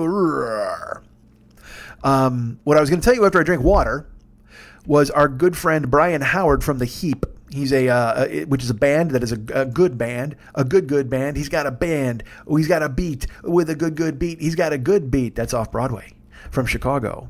Full moon, turn your head around and around. Google it. So Brian Howard is in The Heap. He's also the bass player in Cracker. Fucking David Lowery, Cracker. You know Cracker, right? David Lowery, formerly from Camper Van Beethoven. And now in Cracker, and Brian's just tearing it up on bass. They were here in L.A. a couple of years ago at the House of Blues, and I went to the show, hung out with them afterwards, went down for beers and such and sundry, and it was totally fun hanging out with Brian. Well, Brian writes me a note last week, and he's like, hey, man, I know what you're talking about when you keep saying mouth sounds. He texted me a note. He's like, I know what you're talking about when you say mouth sounds, because I do voiceover work, because Brian is a voiceover artist, talented, and he says, you know what I do? I eat a green apple before I go on microphone, and it fixes all of that. And where my brain went immediately, I wrote him and I go, well, just the fact that you're bringing up the mouth sounds indicates to me that you're hearing them the way I'm hearing them, and everybody must be hearing them. And he's like, well, no, I don't know about everybody. But he goes, I know what you're saying, but they're not noticeable. But as when you hear it, you're listening to it and you're listening for them. And so you hear them and it throws you off. He goes, but you should try this green apple trick. So I wrote him, I go, dude, I am totally going to try a green apple trick. It's going to be amazing. And then Wednesday came along, sitting here right now in front of this goddamn microphone. And guess what? I do not have green apples, motherfucker. I don't have little green apples. God gave me little green apples and I still don't have them, for fuck's sake. But I wanted to do them, so I don't know if you're hearing mouth noises, but know that next week there will be fruit involved in this show. Next week, I will be chomping on a Granny Smith. I should ask him, is it a Golden Delicious or a Granny Smith? Because, Golden Delicious is just like the title indicates, delicious. Granny Smith is a little tart. Did he want me to get a tart thing and knock that back? Does that do a thing where it makes your mouth water? I couldn't figure it out. I don't know the science. I'm not the Neil deGrasse Tyson of apple spit. All I know is he was saying that's the move before a voiceover or a show or whatever the fuck you do. You go ahead and chomp on a green apple. So I wrote him, I said, I'm in, Brian. I'm definitely doing it. And then, of course, 4 days go by. I don't buy any fucking apples because I don't ever fucking go out to the store to do anything because I wanted to go shopping this week because I was going to be doing that. I was going to buy food and cook for myself and I was going to fucking take care of it. And yet I've throttled down and backed off because I got to send the IRS some money. That doesn't mean I can't go buy apples. One apple. What's an apple cost? 5 cents? Hi. Wait a minute. Hold on. I'm coming to you straight from the Depression, folks. I don't know if you're aware of that. That was my reference point for apples. How much is an apple? 5 cents? Yeah, it's the same as a pencil, you fuck. Just go find the grizzled guy standing outside the sandwich cart in the soup kitchen. He'll send you a fucking apple and a pencil and send you on your fucking way for 10 cents. Brother, can you spare a dime? You'll get an apple and a pencil in these days, these terrible days. Which are coming back. Don't kid yourself. We have... Right now, people sleeping in tents all over Los Angeles. People sleeping in tents all over the valley. I mean, you drive under a viaduct and it's like fucking, there's like 4 tents. And that's just, that's got to suck anyway. Look, you're homeless. You're living in a tent. What if some shitbag moves in next to you in his tent? Because you're on the street, man. You can't trust anybody when you're out on the street. Because a guy in his tent, now he could suck. When you're out on the street. Put on your best dress, baby. We're gonna set up a tent to sleep outside in the wild, honey. All right. We're gonna sleep right next to a creep. Da-dee-da-doo-doo. All right, shut up. So, that's my song about the homeless people building tents all over the fucking place. I don't know what's happening to this planet, this country. As I've said on here many times before, you go to downtown LA and they've gentrified it. So there's like all these cool ass bars and restaurants. And then you take 3 left turns and you're in Calcutta. It's just people riding in bikes. They're riding bikes in figure eights at the front of a street with all the streetlights out to basically warn you, hey, don't come down here. This is our neighborhood. You don't want to be down here. And I just tool around. I'll go around. I don't give a fuck. The last thing I'm going to do is turn down that street. And you just see rats running in the street in these places. And these poor people sleep in tents. And they're, I'm sure they're, like I said, they're neighbors, so they got to try to help each other out. But what if a fucking loon moves in next to you? Because look, let's face it. I feel bad for the hobos. I want to do the best I can for them and help them. Like I said, I give them eye contact. I've given some a firm handshake. I don't have a lot of money to spare these days. If I have a bottle of water, it's yours. But I've seen them, and there are some of them that are just, they are 2 minutes to fucking midnight, man, and the alarm is pulled and ready to go off. I mean, I don't know what the fuck is happening. They walk in circles. They're all googly-eyed. They look like old prospectors tinning for gold, but there's no gold to be had. And they got rags on their feet instead of shoes. I mean, these guys have just wandered out of a fucking Renaissance painting, or not even like a Jesus painting. You ever see when they have Jesus and he's all laid the fuck out and there's like 8 dudes in robes with bare feet and they're like, Jesus, what happened to you? He's like, they fucking nailed the shit out of me, man. Where were you guys earlier? You should have fucking come to help me because they banged me up into this fucking cross and helped me out for everybody. What about Barabbas? He's over there too. Go talk to him. He was here. He saw it. Where the fuck were you guys? Off eating fucking sandwiches. But he got his revenge. He came back. He came out of the cave 3 days later and he just fucking killed everybody who got in his way. That's what Iron Man's about. When you hear, this Black Sabbath song Iron Man, that's about Jesus. Jesus is the Iron Man and he comes to life and he winds up killing everybody. You don't believe me? Google it. Google all these things. Look at a lot of stuff. You got a lot of homework from this show. I'm just passing out assignments, ladies and gentlemen. So I did the live stream earlier tonight, and I was telling them some things about my apartment, and you can actually go see them on the live stream, but I'm going to tell you now. Why not? I'll tell you this that happened. I've been going through the things in my apartment, and I'm just about done. I'd say my apartment is 90% finished. I have to try to get a dresser from another comedian, and I'm going to put that in my bedroom.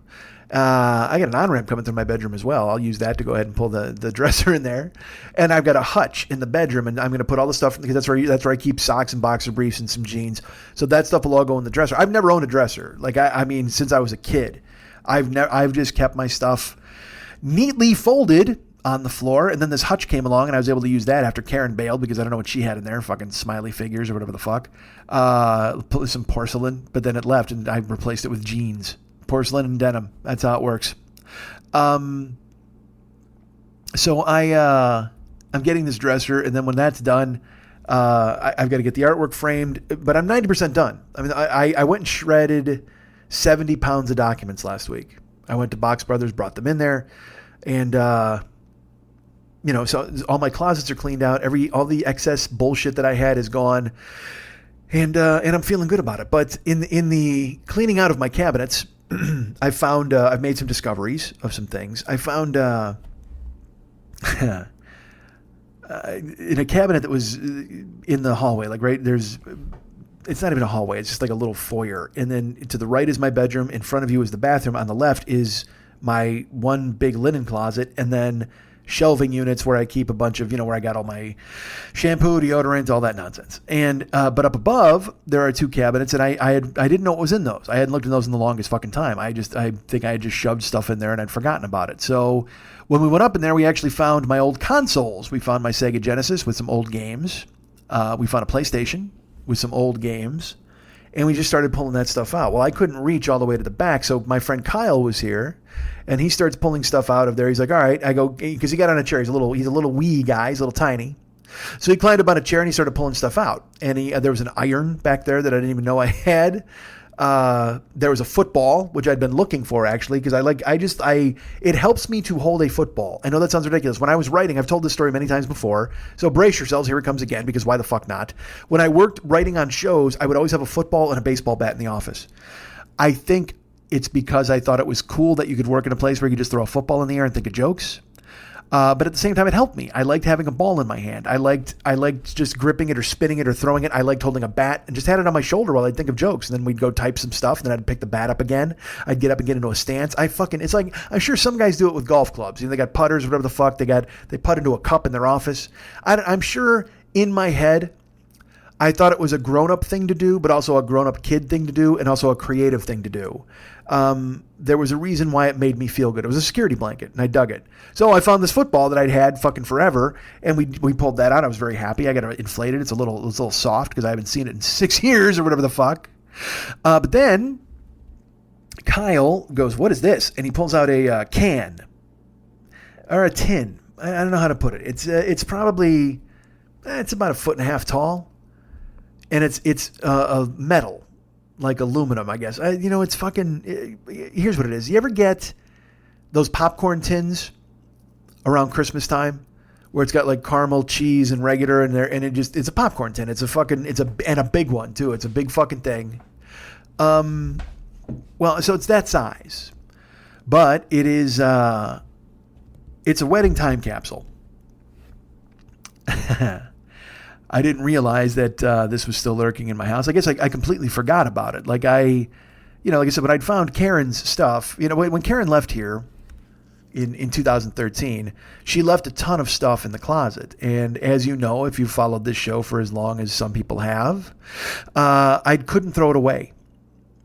I didn't want to. It wasn't some weird misplaced, oh my God, I love her, she has to come back. It wasn't anything like that. It was guilt over how everything had ended, and it was refusing to hurt her even more than I already had, because I wasn't going to throw away her belongings. I'd already stolen her life.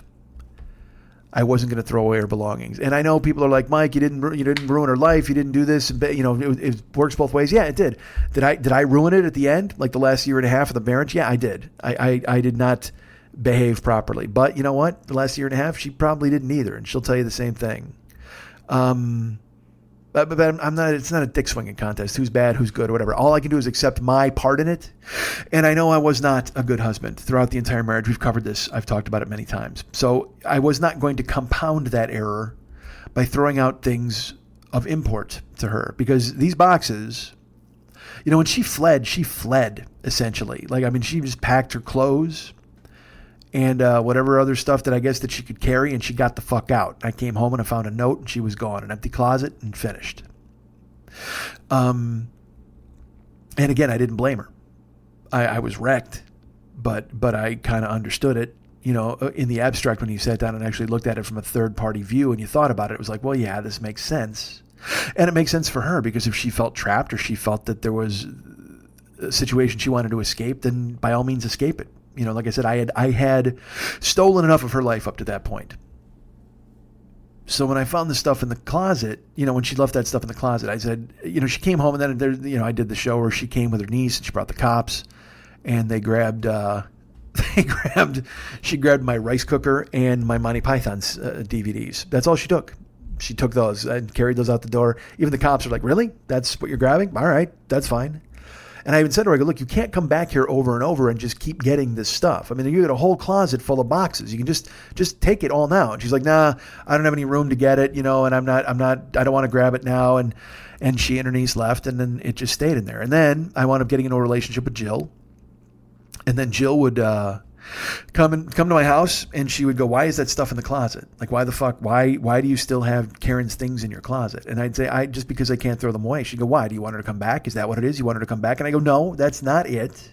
But I have guilt over how the way things ended. And it kind of tears me up. Like, I don't want to throw more of her things away. And she's like, well, why is it here? Why would you do that? And I said, because I don't know. I mean, I couldn't.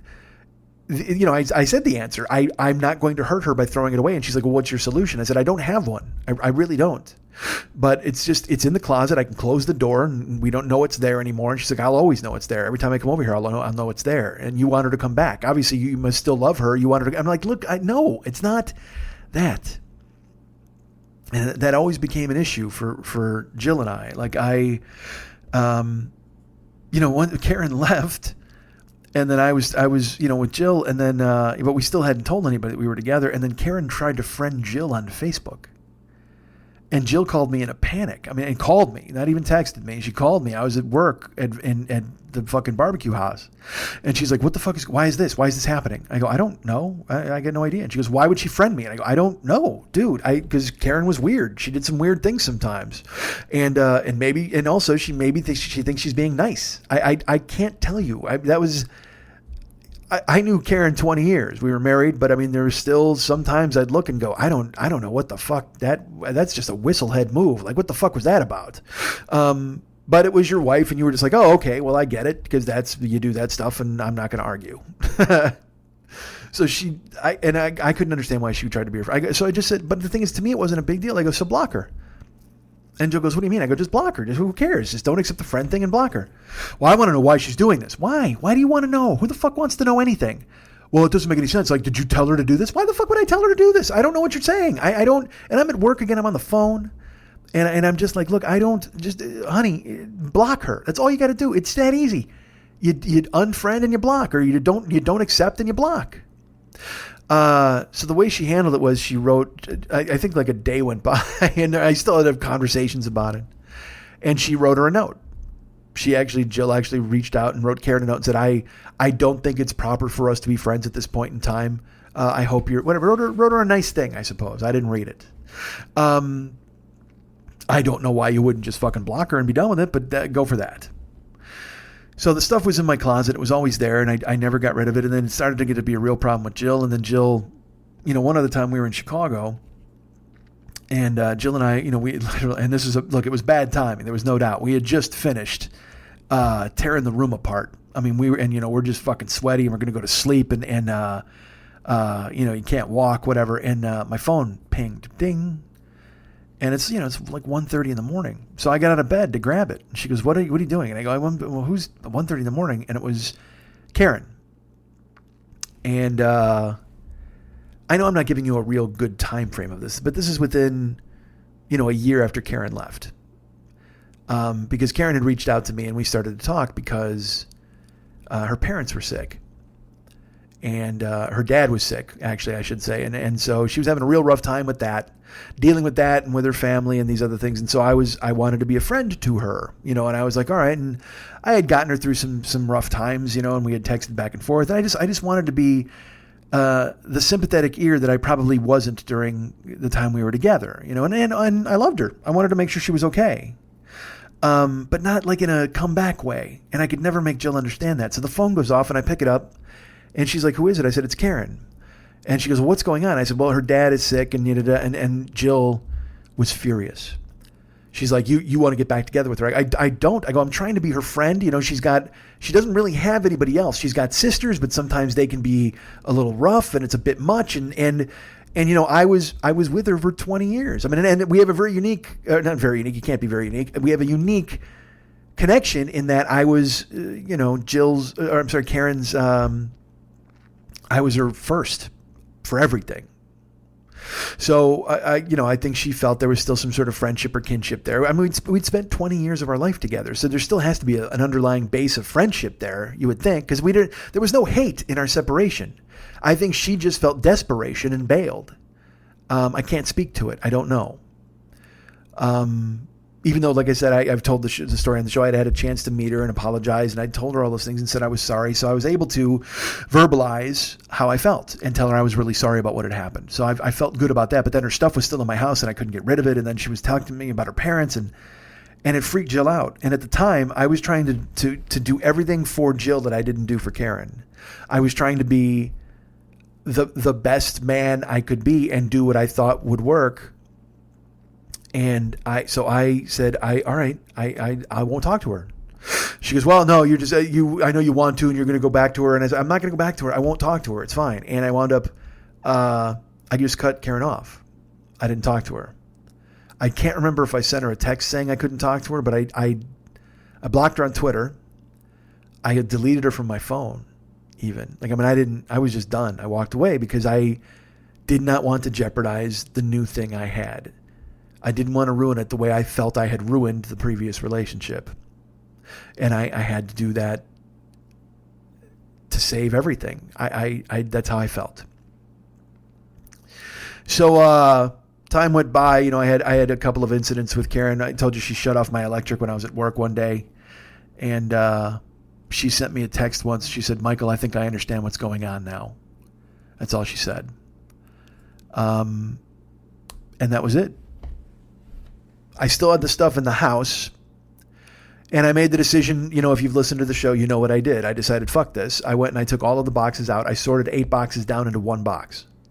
I threw away all the stuff that I felt was superfluous, and it wasn't my decision to make, but at that point it really was, because it was shit that was in my fucking house, and I was like, all right, I'm going to get rid of this shit, and I'm going to do it for me. I'm going to do it for Jill. I'm going to do it for us. And also I was doing it for Karen because I wanted her to have the things that I knew she wanted. So I saved all of her journals because she had personal journals that she kept, that she wrote in. I saved her high school yearbooks, some jewelry, family photos. I mean, anything that I thought was important enough to ship. I saved it, and I got a big ass box and I filled it up. Everything else I threw out. I just fucking did. Old magazines, shit that she was saving, books that I didn't think she'd want. I just tossed it, man. But I saved everything that I possibly could. I put it in that box. And I shipped it to the last address that I had known about, which was her niece's house down south near San Diego. Never got a confirmation from the post office. I thought for sure I had bought a confirmation code, but I didn't hear from them, and I never heard from her. Never heard from her niece, so I just assumed, well, what the fuck? I did my part. If it got lost in transit, that sucks because of all the effort that I put into it and for holding it as long as I did, but at the same fucking time, I sent it, so I don't have to worry about this.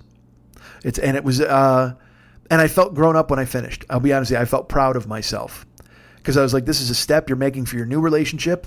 You're cutting ties with an old relationship, but at the same time, you're not doing it in a terrible way. You're sending somebody things that means things to them, and you're doing this the right way. I felt good about it. So then, you know, I haven't talked to Karen for 3 years now. I haven't talked to her. And when Kyle pulled down that wedding capsule, I just like, holy fuck, how did I not look up there? How did I not look up in those cabinets when I was packing all of her stuff? How could I keep that in here? So he pulls it down. He goes, you want to just toss this? And I go, yeah, I do. I'm going to look at it though, because I'm still me. I have to look at it. I have to see what it is. So he left, and I didn't open it. And I left it sitting on a table. And this is a good 3 weeks ago. This is even before I went to Canada. I didn't open it even before I went to Canada. It sat there for 2 weeks, and it sat out in my living room. And I've looked at it every day. I put my keys in my wallet next to it. And I know you're thinking to yourself, well, Mike, just fucking throw this out. And you're right. You're absolutely right.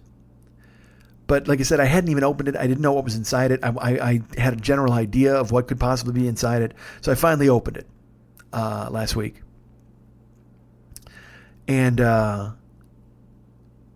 it's everything I thought it would be. It's the cards from people at the wedding. It's cards for her shower. It's a music box that plays "Here Comes the Bride." It's everything. It's the Entertainment Weekly from the week we got married. You know, little things like that, like handwritten notes, receipts from the hall, just the general things you would look back on. I thought her garter was in there, but her garter is not in there. I was shocked. But it also it had a long box, and I couldn't figure out. I thought that's what the garter was in, was this long box. I opened it up. It's our cake knife, the knife we used to cut the cake and feed each other at the wedding. We have that in the box, in the time capsule, and I just I looked at that stuff, and it doesn't affect me in the way I thought it would. I mean, it hurts. I won't lie. It throws you on your fucking heels. But not in a way of like, oh, I regret this. I wish she was here. I need to get back with her. And none of that feeling. But just it's the feeling of happiness gone dead. It's the feeling of optimism extinguished. It's the feeling of promise unkept. Because all of those people who wrote those cards had faith that day. That music box played a song that meant something that day. That cake knife fed us that day. And like I said, it's not that I want to keep it because I want to keep alive memories and hope things like that happen again. It's that I saw it and I know I should have thrown it away right away. I could have thrown it away. I could have not even opened it and just thrown it away, but I had to see. I had to look. And opening it and looking inside of it and going through it and I know throw it away, and I will throw it away. I know. But it just seems like you're throwing away joy. Like you're just throwing away your past. Even if it ended in tatters. Even if it isn't love anymore. Not the love of that day. It still seems like you're just grinding love under your fucking boot heel. Without regard.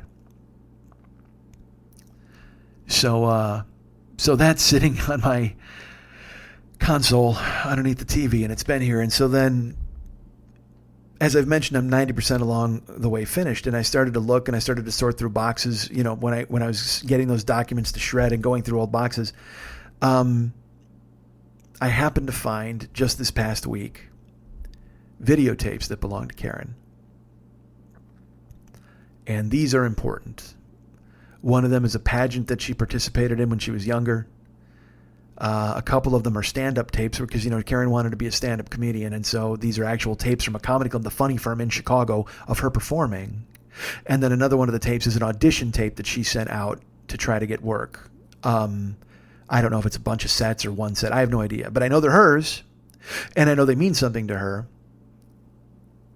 And in your brain, you just think, well, you know what? Just tear off the fucking scab, man. Just throw them in that fucking time capsule and throw it out. Just toss it all. You've already done enough. You've already done what you could do. You've already sorted through things. And if she really wanted these things, she would know about it. But no, that's not the fucking case, man. She ran off. She didn't think. She just had to get away. And that hurts even more. That she couldn't even stay to face me. That she was in such a bad situation with me that she had to get the fuck out. Leaving things that meant something to her behind. I mean, this is not lost on me. So if I come along something that has meaning to her, I can't, in good conscience, throw it away the way I threw away everything else in the past. But I don't know where she is. I haven't talked to her in 3 years, as I mentioned. It might even be more. 4 years? Whenever she turned my electric off. Yeah, you know what? It's 2018. It might have been 2014 is the last time I talked to her. It's got to be 4 years. But I have these videotapes, and and then I thought to myself, well, I could contact one of her friends, or I could just send them to her niece's address that I had. But I don't know. Again, 4 years? Who the fuck knows, man? I don't know where anybody is. So I went to her Facebook page. And, obviously we're not friends on there. Big shock. I think she unfriended me before she left the apartment. That's a smart move. But we're not friends. And she doesn't use Facebook very much anyway. I mean, like, I went to her page and her last post was from months ago. So I wrote her a note. I reached out and just said, Karen, it's, I hope wherever you are, you're happy, healthy, and warm. In going through some stuff in the apartment, I found some videotapes of yours that I think you would probably want. If you do, I need an address to ship them to. If you don't, tell me and I'll go ahead and just toss them. It's not that big a deal. Take care of yourself. I hope you're happy. And just, whatever. I didn't repeat it. I said happy, healthy, warm at the beginning, but still take care of yourself and sign my name and send it off. Now, the thing is with Facebook, if you're not friends, your message goes into mail jail. So it sits there until they check it, and it's funny. I'm guilty of this myself. I probably haven't checked mine in a year, because I used to get messages. Why I stopped checking it? Because I would get messages all the time from when I was booking 2020. People would write me and be like, "Hi, I'm from Arkansas. Can I do a set when I'm in LA for a vacation?" All that shit. And I just kind of ignored it. I would go in there every once in a while and just fucking thin it out and go, "Sorry, I don't have a room. Sorry, I don't have a room." But I finally stopped looking because I was like, Jesus Christ, answering these people. I mean, I don't even answer people I like. But it's unkind to book a room and not answer the comics. So instead, I just stopped going to that section. I know that sounds really good. Hey, so instead of writing these people a nice note, I just stopped checking my unsent mail or whatever the fuck it is. Or, unfriend mail. So I know that exists. If somebody's not friends with you, they send you a note and you get it. It just, you don't see it because it's in a fucking, you have to check, you have to go looking for it. So we're not friends, so I sent it, and I just assumed, whatever. Obviously, she'd see it or she might not see it. Who knows? But in the interval, like I said, I got the videotapes, and then, I got this fucking wedding capsule, and I'm looking through that, and I'm just like, Jesus Christ. I don't, it's not... I mean, it's not bad. But it's, you can smile and you can go, well, this was fun, or that day was fun. You can think of those things, but at the same time, in this next breath, you're thinking about throwing that stuff away. And it just strikes the wrong chord. Even though it means nothing, it doesn't really mean anything anymore. I mean, this is from 21 years ago or 21 years ago now. And it's been in this fucking aluminum can forever. Waiting to be reopened when? Who the fuck knows? When we were going to have cake on our 20th anniversary? Or I don't fucking know, man. I don't know. So I didn't hear back from her. And I waited. I didn't fucking... I wasn't going to fucking bother her a million times. And I'll be honest with you, she wasn't even on my phone. So I couldn't contact her that way because I didn't even know her phone number. I deleted everything, man. I didn't know. I thought that was... the good thing to do, the right thing to do, the smart thing to do. And I'm not saying it wasn't. I don't think it should have been insisted upon so strongly over and over. I think I should have been trusted when I said that I had no interest in getting back together with this person, but hey, man, I'm not going to fucking till that ground again. Right now, anyway. I'm sure I will later. I'm sure in an hour when I'm just staring. So I didn't hear from her, and so I waited. Time went by. And I should also tell you this. When I wrote her on Facebook, it was her birthday. It was a coincidence. It just so happened to be that day. So I even said happy birthday in the note, and so then a few days went by, and like I said, I didn't hear from her, and I went to her Twitter page, and I was blocked on her Twitter page. And that makes sense. It makes total sense to me. But then I looked closer and it turns out I wasn't blocked. She has her account locked down and you have to request to follow her. If you're blocked, it just says Karen Reeder has blocked you, or Karen, I apologize, fucking names. But if you're not blocked, it says this person has protected their tweets. And so you need to do what you can. I'm like, all right. So it says you have to ask them to follow them in order for them to accept, and you can send them a note. So there goes, just sending a note. Now I have to signal that I'm there, which I fucking hate, but that's fine. So I followed her on Twitter. I sent a request. And I waited, and I think it was 2 days later, I was sitting here, and my phone went off. It was like, "Put the link," and I looked, and it said, "Karen Reeder has followed you back." So she accepted me, and then she followed me on Twitter. And that was a weird moment. Not going to lie to you. It was just fucking strange to see her name pop up on my phone. This has all been weird. And am I making it weird? Maybe. I could have just thrown this shit away and not even fucking worried about it. But that's not who I am. I would have thought about it, and I would have worried about it. And I would have known that she wanted something, and I destroyed it. So she accepted that on Twitter.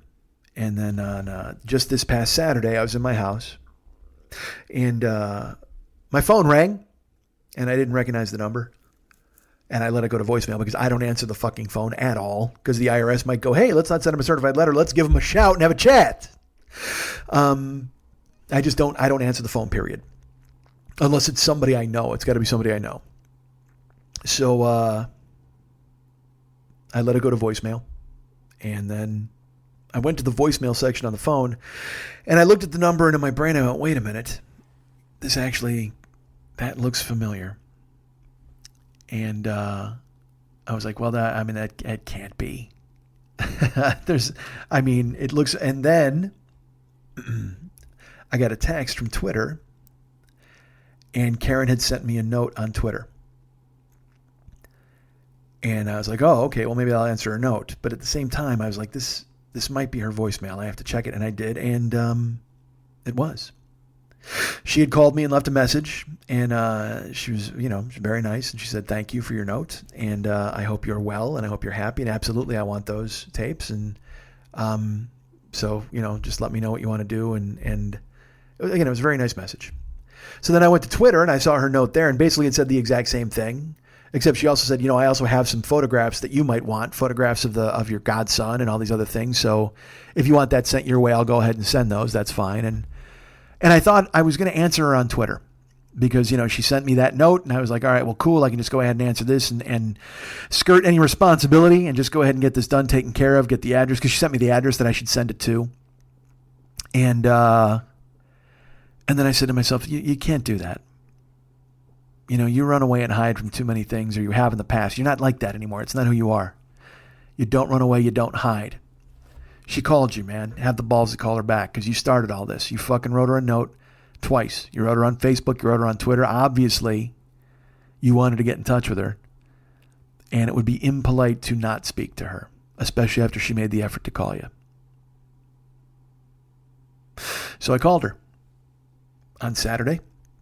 And we talked, and I, caught up, talked for like 90 minutes, and just, I had talked about on the show before. I had told you that, that Jill, after we had broken up, Jill had reached out to Karen on social media.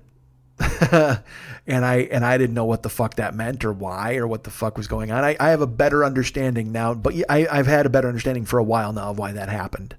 Karen brought it up when I was talking to her, and I said, "Yeah, I'm really sorry that happened, that you got dragged into that." But then I found out about her, where she lives and what she's doing. And more importantly, she sounded like Karen. And I thought that was pretty great because for the last couple of years of we were together, she did not sound like Karen anymore. She was frustrated. She was lost. And I know I had a lot to do with that. She had some other things that came up, and it became hard for me to deal with. It became hard for her to deal with. And then you add me into the mix, and I'm not fucking helping anything by being me half the time. And that's a me from, 7 years ago, before I started seeing Shannon and figuring out who the fuck I was as a guy. And so I understood why she had to flee, why she had to escape. But at the same time, I was kind of glad that she did, because it had become kind of untenable. So talking to her now, though, she sounded like the Karen I met. Sounded like the Karen I met in 1993. She was happy. She was smiling. I could hear it over the phone, and she was optimistic. She's been writing. She's been doing things. She's just in a good place. And it made me really happy to hear that. Because, she hurt me. But she hurt me by doing something she felt she needed to do for herself. And I've always understood and respected that.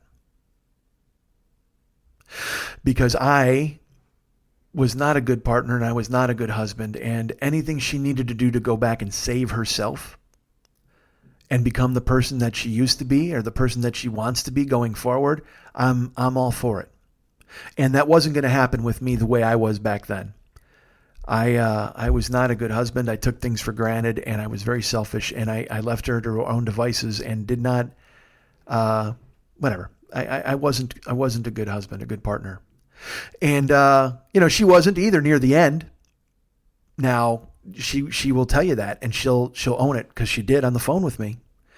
We apologized to one another and we said, she's like, I had to do this for this and I had to do this for that. And I said, I understand. And I had to do this. And, I told her I've been driving for Uber. She actually, I guess, drove for Uber for a while. And it was a good conversation. I felt really good about it. I felt happy. And so she wants the videotapes. I have to send them and that's great. I didn't bring up the wedding capsule because she can't want that, right? I mean, there's no reason to want that. It's as dead to her as it is to me. Like I said, it doesn't represent anything that I want to revisit, but it represents a time when happiness was a possibility and throwing it away seems like you're just destroying that, even though it's already been destroyed. So I'll throw it away. It's just a matter of time. And honestly, talking to her made it a little bit easier because I looked at this container and I thought throwing it out was destroying memories and destroying happiness and destroying the promise of what once was. But in talking to her and hearing that she's happy and healthy and warm, I realized that that's just stuff. And what was can never hope to be as important as what is. You guys can get me at Mike@MikeSchmidtComedy.com. You guys can be my friend at Facebook.com/the40yearoldboy. You can follow me at Twitter.com/the40yearoldboy. I'm on Snapchat and Instagram at Mike40YOB. I don't know why I'm on Snapchat. I talked to 2 people on there, but that's fine. I lurk. So you can find me there at Instagram and Snapchat, Mike40YOB. I'm there. I'm your pal. Ryan Dirks does all the web stuff for this cool ass show. He's the best. You can find him at Facebook.com/Ryan Dirks and be his friend. Giovanni Giorgio Peluso, he's our right-hand man. He does a bunch of cool ass stuff for us as well. A lot of cool ass in this fucking promo segment. He built our YouTube channel, which I'll tell you about on the other side. But more importantly, he's got a YouTube channel. You can check it out. It's called, I'm going to look it up because I have it written down. It's called, because it's got a long name. It's like The Love for the Other Two Hosts or something. I've got to find it. He's going to be mad. The Love Between the Two Hosts YouTube channel. That's our friend Giovanni Giorgio Peluso's YouTube channel. He also has his own podcast. He's got the Get It On Geo podcast. And he does all the Loveline stuff, man. If you're not out there and you don't know what that's all about, Dr. Drew and Adam Carolla did a great-ass show. Cool-ass show, maybe. Jesus Christ. Why the ass affectation all of a sudden? But they did Love Lines forever, and Geo has taken it upon himself to find them, feel them, fuck them, and forget them, which seems weird. No, that's odd. He's scrubbing them up and he's making them ready for your consumption. Now on the internet, you can find them and love them and think they're so great. Relive them if you listened to them before. Discover them now if you need something new, because they are fantastic broadcasting. And Gio is the one responsible for bringing them back to life, so thank him for that. You can find him at Facebook.com/Giovanni Giorgio Peluso to tell him he's the best and you love his shows and thank him for doing all the cool stuff he does for us.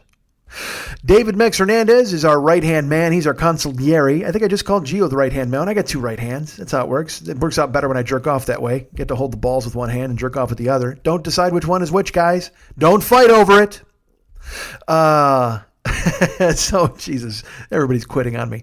David Mex Hernandez does all the cool ass, fucking cool ass. It came out again. What is wrong with me? Why am I linked into that all of a sudden? I'm hardwired to say cool ass, which is strange. I should say cool places like from Sparks, or I should say cool world with Kim Basinger. Instead I go cool ass. I can go cool whip. Whip. Why are you pronouncing the H? Cool whip. Anyway, David Mex Hernandez is the best. He does all of our music, all of our artwork. He's the greatest in the world. He reaches out all the time and does all the things I need him to do. He made a cool, I almost said it, he made a great Patreon video that's on the Joker's page. It's me morphing into a Joker. It's fucking amazing. And he cut a little snippet of the Guess Who song that I talked about last week because he's a fucking genius, folks. So you can be his friend at facebook.com/David Mex Hernandez. I fought that yawn off. Facebook.com/David Mex Hernandez. That's where you can be his friend and tell him he's great and see all of his Mex memes and stick around as he's a fucking curmudgeon to everybody on the internet. However, if you see the artwork he does for this show and you think to yourself, man, I'd love to get some artwork from this guy, well, then you're in luck. You want to go to artbydmh.com. That's ARTBYDMH.com and have him do all sorts of cool ass stuff for you. Fucking cool ass. What the fuck? He can do great things for you. You can go ahead and find out what he does when you go to his website. He's got Valscapes, he's got Gycons, he's got existing pieces that are for sale. But if you want him to work something up for you in particular, if you want him to find out what he can do for you and personalize the damn thing, well, then reach out to him at artbydmh.com and say to him, hey, I need a picture of me carrying a football, but it's really a turkey, and I'm running to Thanksgiving dinner to slap it on the table, and we're going to kill some fucking Injuns. And he'll go, you're a racist. I can't help you. And then you just go, oh, I'm sorry. I meant a nice Thanksgiving portrait of my family. And he'll go, I'm on it. You got the dough. He's got the time, and he'll make it work. It's watercolors. It's oils. It's sculpture. It's timpani, drums, whatever the fuck you need from this man. He can go ahead and provide it. But first, you have to find him. You have to reach out to him at artbydmh.com. That's ARTBYDMH.com.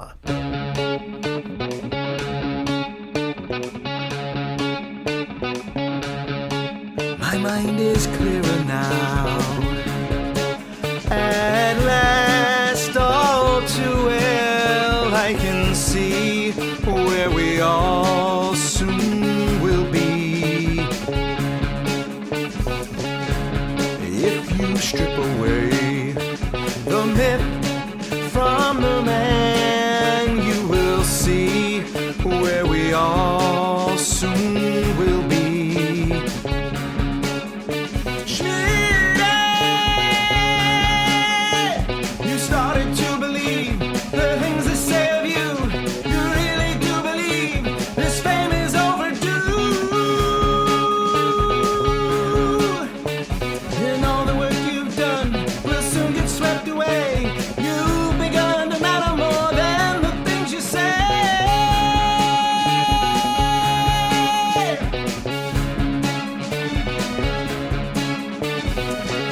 Listen, Schmitty, I don't like what I see. All I ask is that you listen to me. And remember, I've been your right-hand man all along. You made every joker care. Now there's jokers everywhere, and they'll back you whether right or wrong.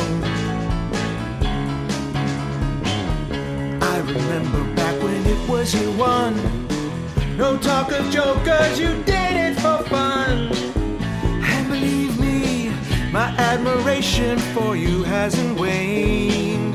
Every new show that you do adds a dozen jokers, maybe two, and their numbers will not be contained.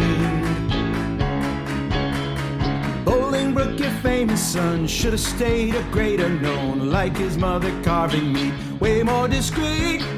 Turkey, ham, and gabagool would have kept Bill Schmitty cool. He'd have caused nobody harm, no one alarm. Listen, Schmitty, don't you see we're too big? Don't you know we'll get thrown in the brig? We are occupied. Have you forgotten how put down we are? I am frightened by by the crowd? Well, because I'm always frightened by a crowd. And they'll crush us if we go too far. If we go too far.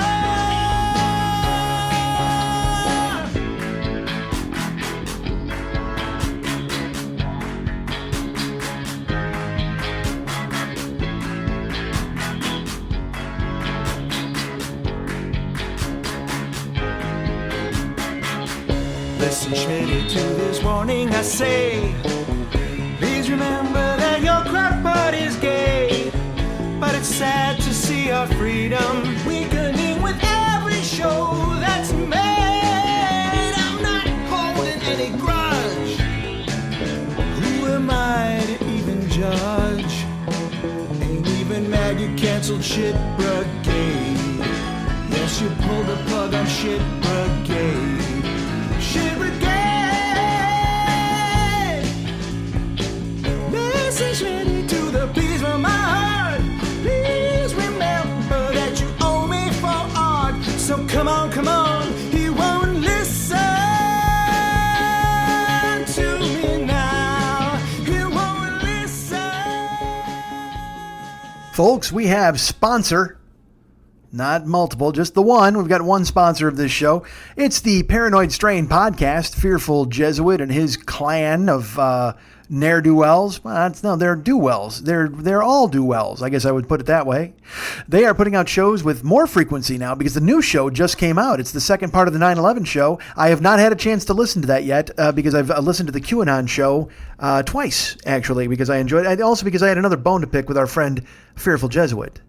Well, I guess, I mean, it's not really a bone to pick with him, but he was talking about how, well, first of all, you'll learn that if you listen to the QAnon show, I can't speak to the 9/11, the second one yet, because I did not get a chance to listen. However, I will tell you the QAnon show, if you want pizza ruined for you forever, go ahead and listen to that show. That's all I'm going to say.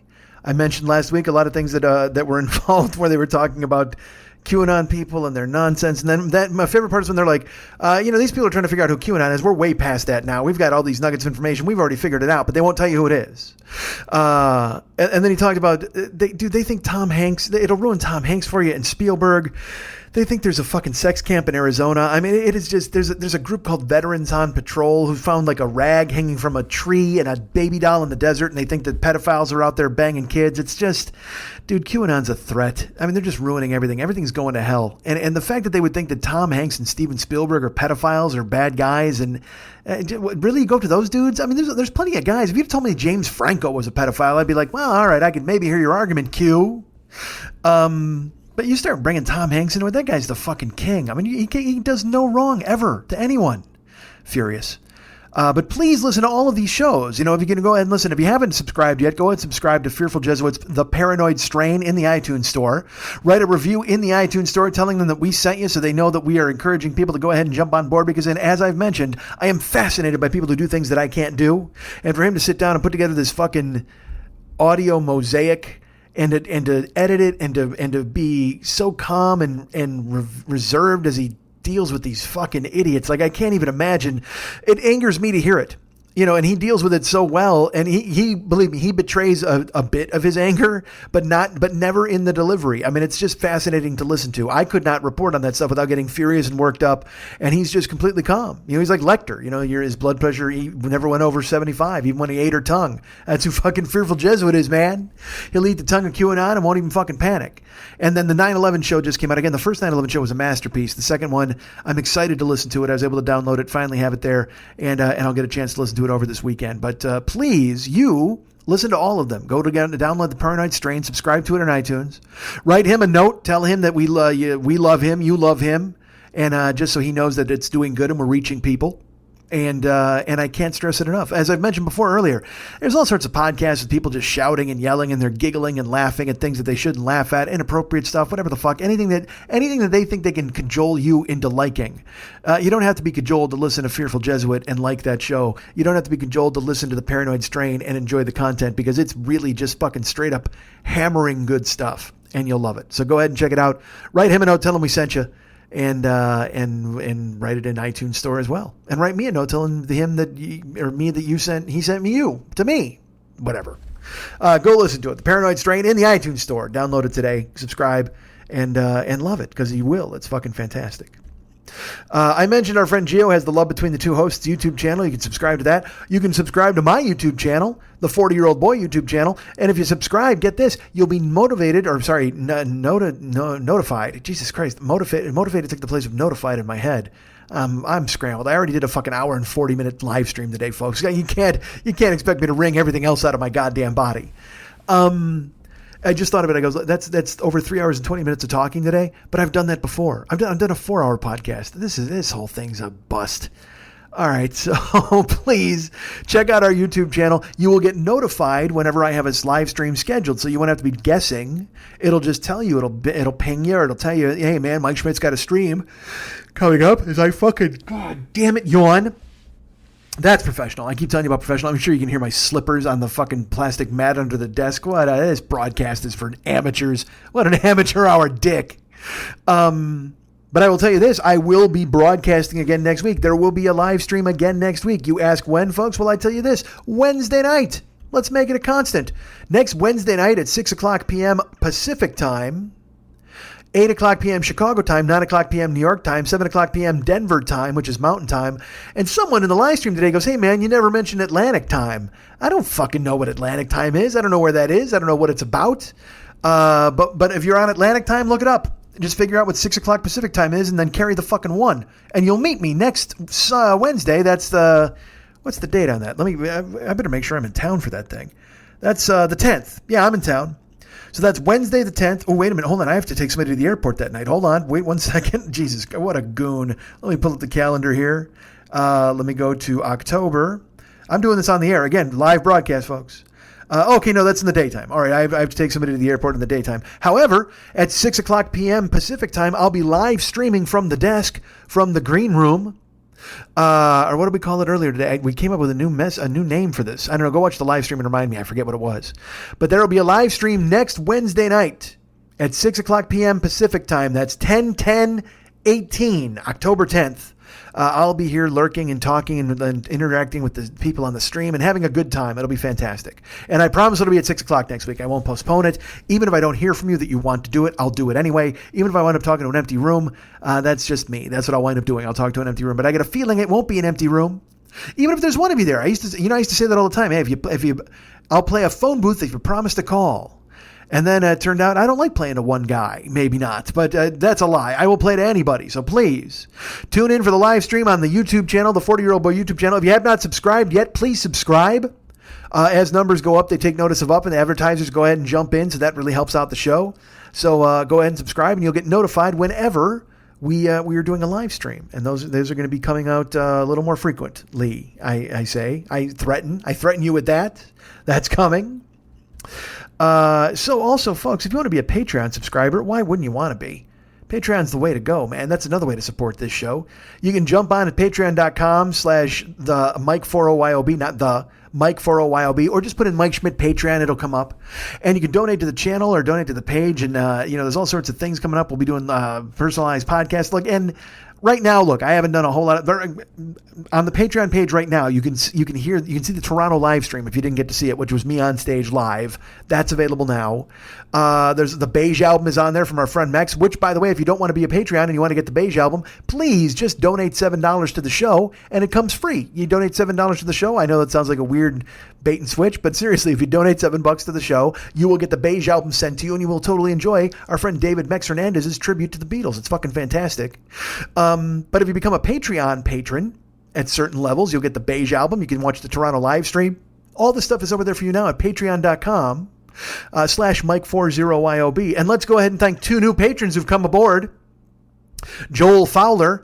I don't remember if I mentioned Joel last week. The dates looked like I didn't, like it might have been misaligned, but I'm checking now to see if whatever, who cares? Joel is a fucking guy who's the coolest. He's donated to the show forever. I've actually gone out and had dinner with Joel. I met him in DC. He brought me to a fucking Wizards game.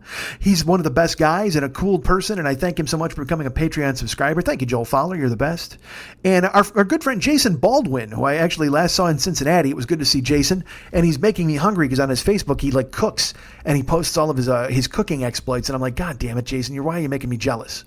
But now he's a Patreon patron, so perhaps he'll cook me some food next time I come into his hometown of, I think he's in Missouri, wasn't he? I don't know where the fuck Jason is. Who cares? The point is, he's a Patreon patron. Joel Fowler, Patreon patron. You too can be a Patreon patron at patreon.com/Mike40YOB. Thank you, Joel. Thank you, Jason. Thank you for coming on board and supporting the show. It makes it a lot easier. It makes me very happy, and I'm glad you did that. Thank you so much. Who wants to be an Uber driver? You. Of course you do. Who wants to be a Lyft driver? You. Of course you do. If you want to be a Lyft driver, use my code. This is all caps. Mike 720057. That's MIKE 720057. If you want to be an Uber driver, use my code, and this is all lowercase, DJZW1YTTUE. That's DJZW1YTTUE. Become an Uber driver. Go ahead and make some drives. I get some money. It's great. I'm your Uber pimp. You go out and you get dough yourself. And also, by the way, if you're a first-time rider, you can use that code as well to get me a couple of bucks. When you order your first ride on Uber, when you download Lyft, whatever, when you order your first rides, use that code. That's Mike 720057 for Lyft, DJZW1YTTUE for Uber. And I get a taste of that too when you're out driving around on your first ride ever with those companies. It's perfect. Thank you for thinking of us. It helps the show tremendously. You guys are the best. And also, if you go to MikeSchmidtComedy.com, have I mentioned this yet? Of course I have not. Go to MikeSchmidtComedy.com. Go to the Joe Business page. We've got things there that are available for sale.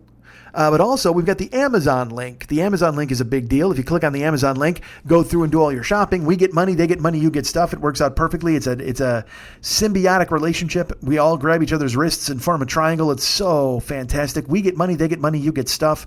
If you use our Amazon link, just go to the Joe Business page at MikeSchmidtComedy.com. Click through the Amazon link. It doesn't cost you an extra dime, man. It doesn't cost you an extra cent. It costs you maybe 5 seconds to find my website and hit the link. That's it. And then you're in Amazon land, you're browsing, you're moving, and I get a taste of everything you buy. It works out perfectly and totally helps out the show. Thank you so much for thinking of us and going ahead and buying all your Amazon stuff from Amazon through us. I guess you'd buy your Amazon stuff from Amazon, but the through us is the key part. That's the best part, of course.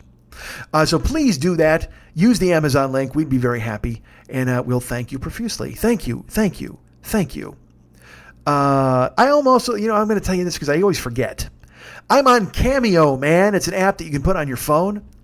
And you can hire me to shout at your neighbors or your friends or whoever the fuck you've got on board. Anybody you want to send a happy birthday greeting to. Anybody, let's put it this way. If your favorite college football team destroyed your friend's favorite college football team, you can book me to call him up and just go, hey, or send him a video and just go, hey, idiot, nice Hoosiers or whatever the fuck, whoever he's a fan of. I'll rub it in. I'll be a trash talker for you. You can trash talk all you want, but then you hire me, professional backup trash talker. I'll be your wingman. I'll be a trash talking wingman. I'll come in and smoke somebody. Or if you want me to tell, again, I can also tell your child happy birthday. And I can't think of anybody more qualified to talk to a toddler than me. Why wouldn't you book me to talk to your toddler? God damn it, book me to talk to your toddler. So you go to Cameo, you download the app. It's I think it's bookcameo.com, but you go on your phone. That's the important thing. Fuck the web. Nobody wants to use the web. You go on your phone, you download the Cameo app, you look for me, and you hire me, and I go and shout at somebody, or I wish them a good thing, or I propose to your girlfriend. Whatever you want me to do, I will do it, folks, for a very small fee. There's people on there charging $250, $300 a crack. I think I'm charging $20. That's a goddamn deal. To get me to shout at somebody or tell your girlfriend you're sorry, I can do any of those things. So use me on the Cameo app. Spring me into action, ladies and gentlemen. I'll tell you what, if you want to book me for the Cameo app to do a UFC play-by-play for you this weekend, I can do that possibly. What if we did that? What if we did a live UFC play-by-play on Cameo? Well, not on Cameo. What if we did it on live stream? I don't know, whatever the fuck we had to do. But the point is, the UFC is this weekend, and I'm excited. I haven't been this excited for a card in a while because it's a good card, but mainly Conor McGregor is back, folks. Conor McGregor is back, and he's ready to fucking smash Khabib Nurmagomedov. Now, I know what you're thinking. Khabib Nurmagomedov is a fucking wrestling machine. How can Conor McGregor handle him in the octagon? I don't know. I'm not going to lie to you, folks. I'm excited about the fight.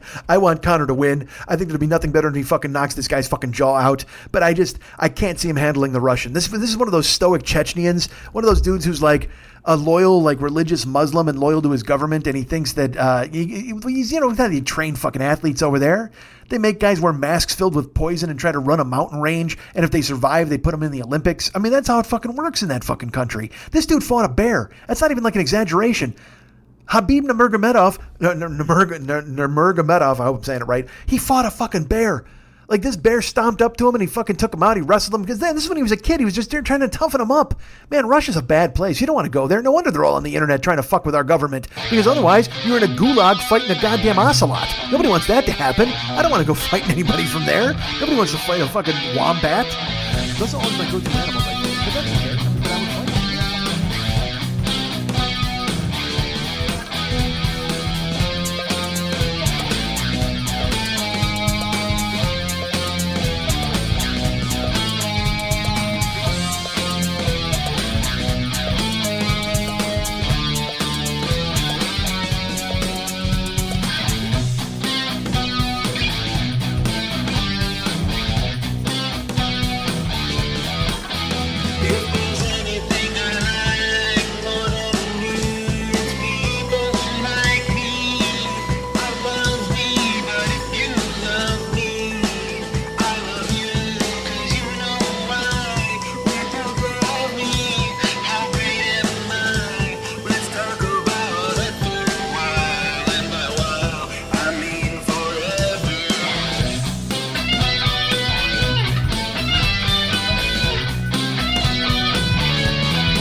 Fuck you, Schmitty.